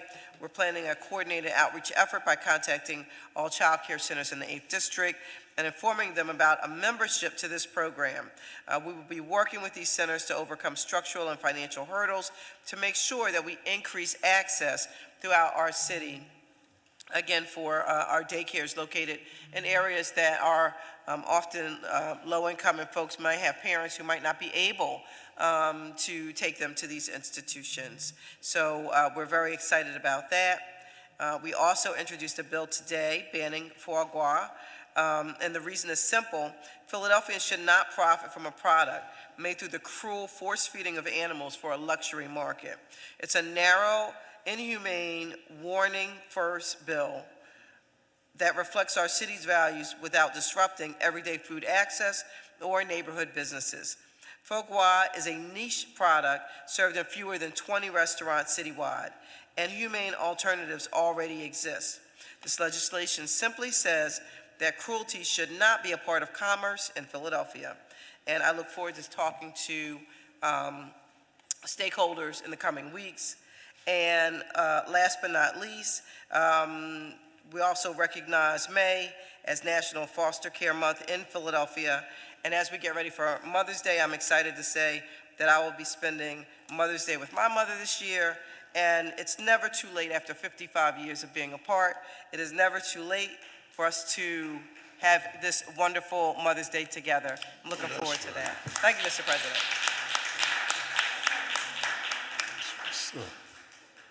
Chair recognizes Councilmember Jeffrey J. Young. Thank you, Mr. President. Today, I'd like to recognize the hard work and accomplishments of a few of my interns. Alexandra Lex Martinucci is graduating from Temple University Friday with her bachelor's in political science and minor in criminal justice. Selena Ryland just graduated from CCP on Saturday, and she'll be leaving our office to pursue her education in North Carolina.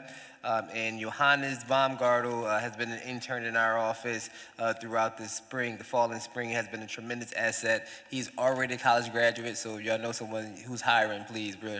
We got our young people who are out here who are dedicated to the work, looking for opportunities. I want to announce early market calendars. May 16th is the Girard Avenue Festival. I am sponsoring that along with Park the Broad Business District. Please come on out. It's always a good time. So Saturday, May 16th, mark your calendar. Just want to give a special Mother's Day shout out to my wife and my mom. Happy Mother's Day. I'll see you all this weekend. And today we introduced a resolution honoring Teacher Appreciation Week and Black Teacher Appreciation Day. I want to specifically thank the Chair of Education, Member Thomas, and Member Brooks for their tireless advocacy of everything that has to do with our teachers, our schools, and the school district of the city of Philadelphia. I introduced this resolution because, teachers are often the first people that young people see. Long after students forget assignments and test scores, they remember who their teacher was. They remember the impact they had on them, that push toward greatness. Like, it's a teacher that kind of made me become who I am today.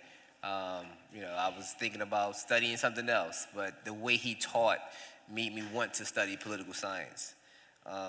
Particularly black teachers are the pillars for generations. And I think about my own education. I've only had one black male teacher, right, from kindergarten through 12th grade, only one. And that person still has a significant impact in my life. I just remember the things that he taught us, how he taught us. So shout out to Mr. Rowland. And if we truly value education, then we must continue investing in our educators every single day. We heard a number today about administrative costs, right? We heard that number. But I've heard our superintendent say over and over again that teachers are the most important thing to the school district. So invest in them then. Like, take a look at what you're doing internally to figure out what you can do for our teachers. And lastly, Mr. President, I introduced a resolution today supporting a proposal by Senator Doug Mastriano, bipartisanship, right? But this proposal would essentially provide full property tax exemptions for homeowners who are at least 75 years old, have lived in Pennsylvania for 10 consecutive years, and have owned and occupied a primary residence for that 10 consecutive years and used that as a primary home.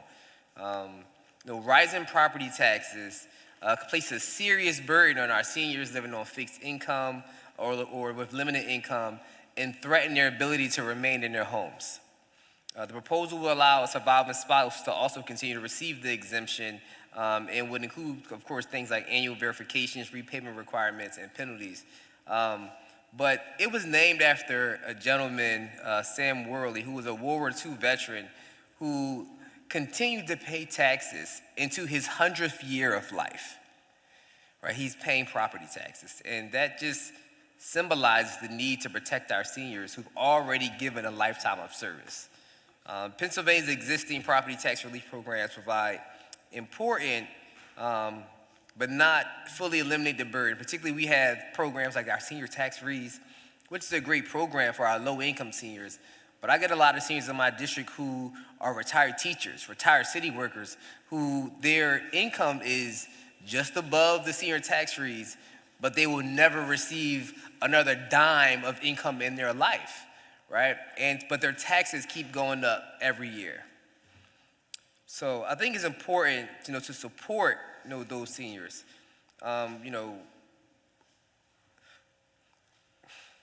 This type of program will promote aging in place, housing stability, community continuity, and give dignity to our seniors while requiring responsible implementation to protect our schools and municipalities and essential services. But particularly, right, as we're talking about debating a 20-year tax abatement for developers, our seniors may not even live another 20 years.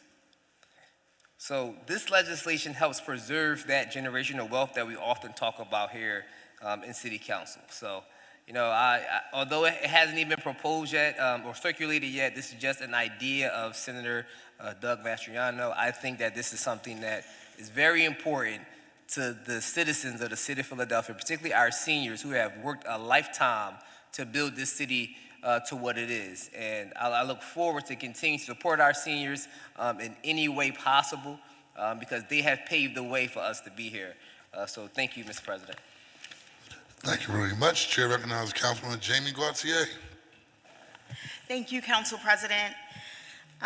Today, under the leadership of our Education Chair, Councilmember Thomas, I was proud to co-introduce a resolution with Chair Thomas and Minority Leader Kendra Brooks, calling for a hearing to examine the governance structure of our school board and to look at other options like an elected school board or a hybrid elected/appointed school board. I grew up hearing about the need for an elected school board in the city of Philadelphia. It has been a lifelong advocacy effort for my father, Leon A. Williams, Esquire, who is an attorney, but more important, a community leader and longtime advocate. Let me pause there real quick. He was progressive before progressive was a thing. That's right. Right. If we give him his proper acknowledgement, before it was like a thing, he was already on the front line talking about prevention, speaking truth to power, how we address the criminal justice system in terms of criminal justice reform. So make sure we set that record straight. Go ahead, continue. Thank you for that. So when people wonder where I get it from, I got it from my dad.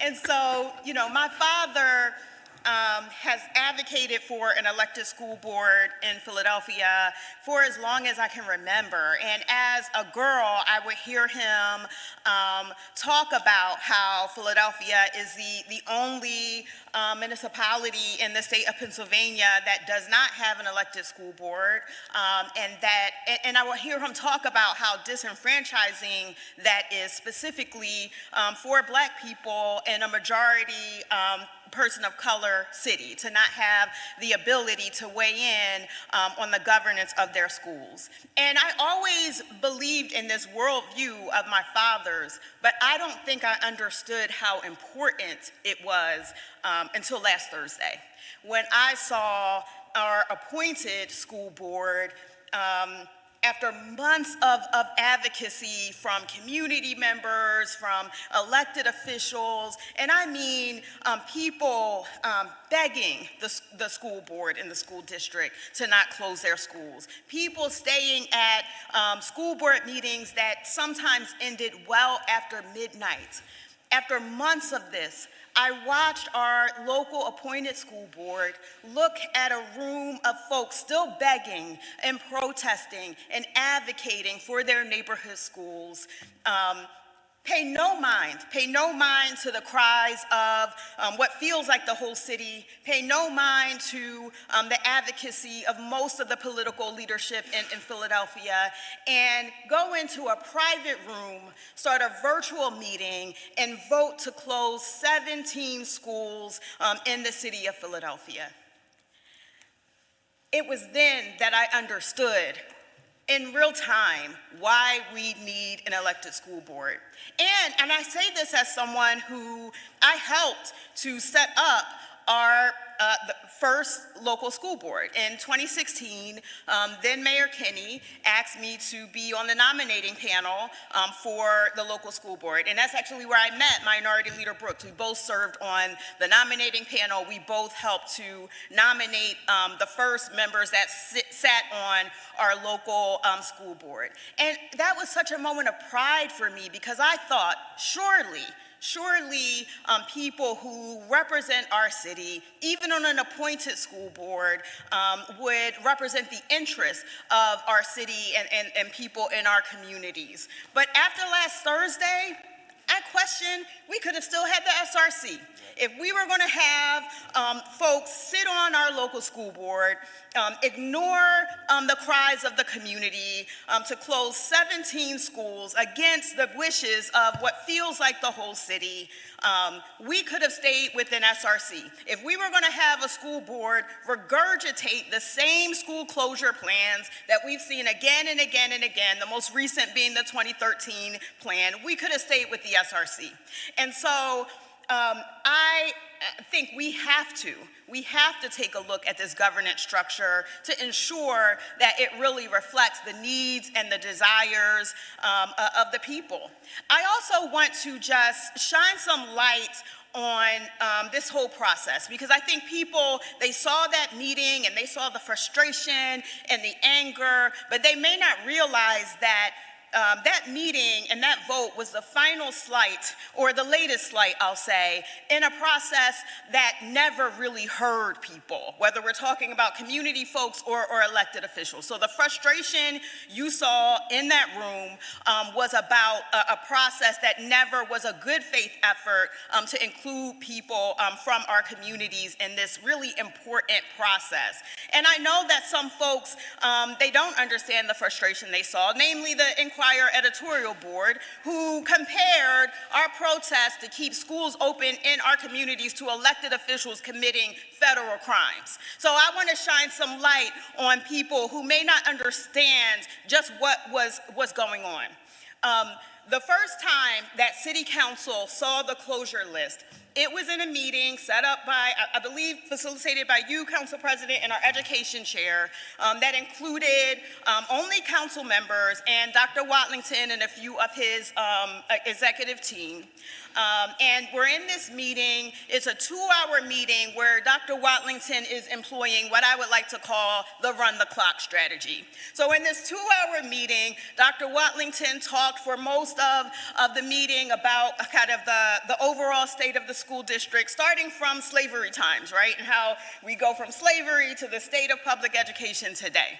And it was only at the end of that 2-hour meeting, at the request of several council members, that Dr. Watlington finally put the list of recommended closures on that screen, and it was the end of the meeting. It was perfectly timed to the end of the meeting so that we had no opportunity to ask real questions and to get a real rationale for the recommendations to close 20 schools at that time, mostly in Black and brown communities. That's how this process started, and to me, there's a direct link between how the process started and the last bit of this process, which everybody saw on Thursday. Even after that, right, after that day, that's when the list went to the press and it went public after very little input or discussion with City Council. And at that time, I know that many council members dug into the recommended closures. In my office, we started weekly meetings with every school community that was on that closure list because we felt that our community was so disrespected that we wanted to put forward alternative recommendations that really included the input of our school communities. We met every single week. We went to every board meeting, every rally to advocate. And we did see some changes. We saw Motivation High taken off of the closure list, right? Because my school communities had pointed out the errors that was in the Motivation High recommendation, the errors around the utilization, the building utilization, and also the errors around suggesting that Motivation High move to a facility in much worse condition than the facility that it was already in. And so that was a win for our team and our coalition. But beyond that, we submitted to the school district and the board a detailed set of alternative recommendations that they never even answered. They never had a real conversation with me or anyone in my office about alternative recommendations that were informed by the actual school communities that they ignored and pushed aside and said should be closed. And, you know, you will hear the district and the board talk about this long, engagement process that is the best in the country and kind of all of these things. They had a bunch of meetings. They had a bunch of meetings with community members where they never really talked about the prospect of closing people's neighborhood schools, of closing schools that mean so much to children and family and communities. And so what people saw in that meeting last week, the frustration, it was a culmination of a very long process where people were ignored. And so I just want that to be very clear. And then lastly, I'll say there were several other things through this process that should have been answered that were not. It's funny that the Inquirer editorial board thinks that us protesting against schools is similar to committing federal crimes when their very skilled reporters pointed out the inequity in this plan and the fact that the majority of the school closures impact Black students and Latino students. I asked the Watlington about that inequity several times. I asked him in this room, I asked him privately. They never spoke to that. They have a responsibility to make sure that they're not harming the most vulnerable people in our city, and they never saw fit to speak to that. I asked them about what would it take to renovate a Robeson High versus and build a new Robeson High. I never got information from them. I got information from PFT. And so I just wanted to be very clear that the frustration that people saw at 440 last week was the culminating event of a process that never adequately included community members, young people, or elected officials who represent these impacted communities. And I am so disappointed. I'm disappointed, I'm sad, and I'm angry that the school board saw fit to go in the dark and vote against our young people and our communities. And I look forward to this hearing that we're holding and to a thorough examination of the type of structure that would actually represent democracy, that would actually represent care for our communities, and that would actually give people equity. So thank you so much. And thank you, Chairman Thomas. Thank you very much. Very well said. Chair recognizes Chair of Education, Councilmember Isaiah Thomas. Thank you, Council President. Let me get like the logistics out the way and then get into, right. So first of all, in the same spirit of other members of council, I want to congratulate Noor, who's my intern, who's graduating from Temple as well too. So congratulations, Noor. Hopefully she's sticking with Team Thomas and she is phenomenal. I also wanted to take a moment to announce that next week we're having a hearing around energy and the affordability crisis that we're dealing with around energy. This hearing will be co-hosted by myself and Chairman Driscoll. We have regional partners from all across the area because we understand that issues related to the increase in cost of energy is not just a Philadelphia problem, it's a regional problem. So we want to take a regional approach as it relates to brainstorming solutions to what we can do as a region to address some of the issues that we see around affordability, utility costs going up, and figuring out what can we do to bring some of that stuff down as a region. I also wanted to take a moment to congratulate, and now I'll get into it a little bit more, Council President. I want to take a moment to congratulate David Stokes. If you don't know who David Stokes is a gym teacher at Paul Robeson. And the reason nobody really paying attention to who David Stokes is because he's a gym teacher at Paul Robeson who just got a Life Changer of the Year award. And nobody wants to pay attention because he's at Paul Robeson, and we know what's happening with Paul Robeson right now. And it's unfortunate, Council President, that we have to do this, but let me just add a little bit to what Councilmember Gaudier said. I'm not going to be repetitive because I think the timeline that the council member communicated is important. And I think it's frustrating to see so much misinformation being communicated as it relates to what took place throughout the course of this process. So let me give more information so people can understand, because you want transparency from government, you got it today. Now, so number one, the councilwoman's timeline is 100% correct. But anybody who knows me and knows my style of governing, I've actually been criticized for this. You know, I try to get things done behind the scenes. Like, that's who I am, right? Like, I'm a compromiser. I'm trying to figure out how can we make a deal? What can we do to move Philadelphia forward? I fundamentally think that it's bad for constituents to see dysfunctional government. I don't like it. My colleagues will even tell you, I tell my colleagues sometimes, don't go there, don't do it, calm down, that's unnecessary, let's set up a meeting. Can we figure it out? How can we talk about it? That's who I am. I'm a team guy. And so when we decide that we're going to take a quarrel public, know that we've done everything in our power to not get it there. Let me give you some examples. And Council President, I'm not really talking to you because you know all of these examples. The week leading up to our issues with the school board hearing, I reached out to the mayor's office. I said to the admin, hey, listen up, folks.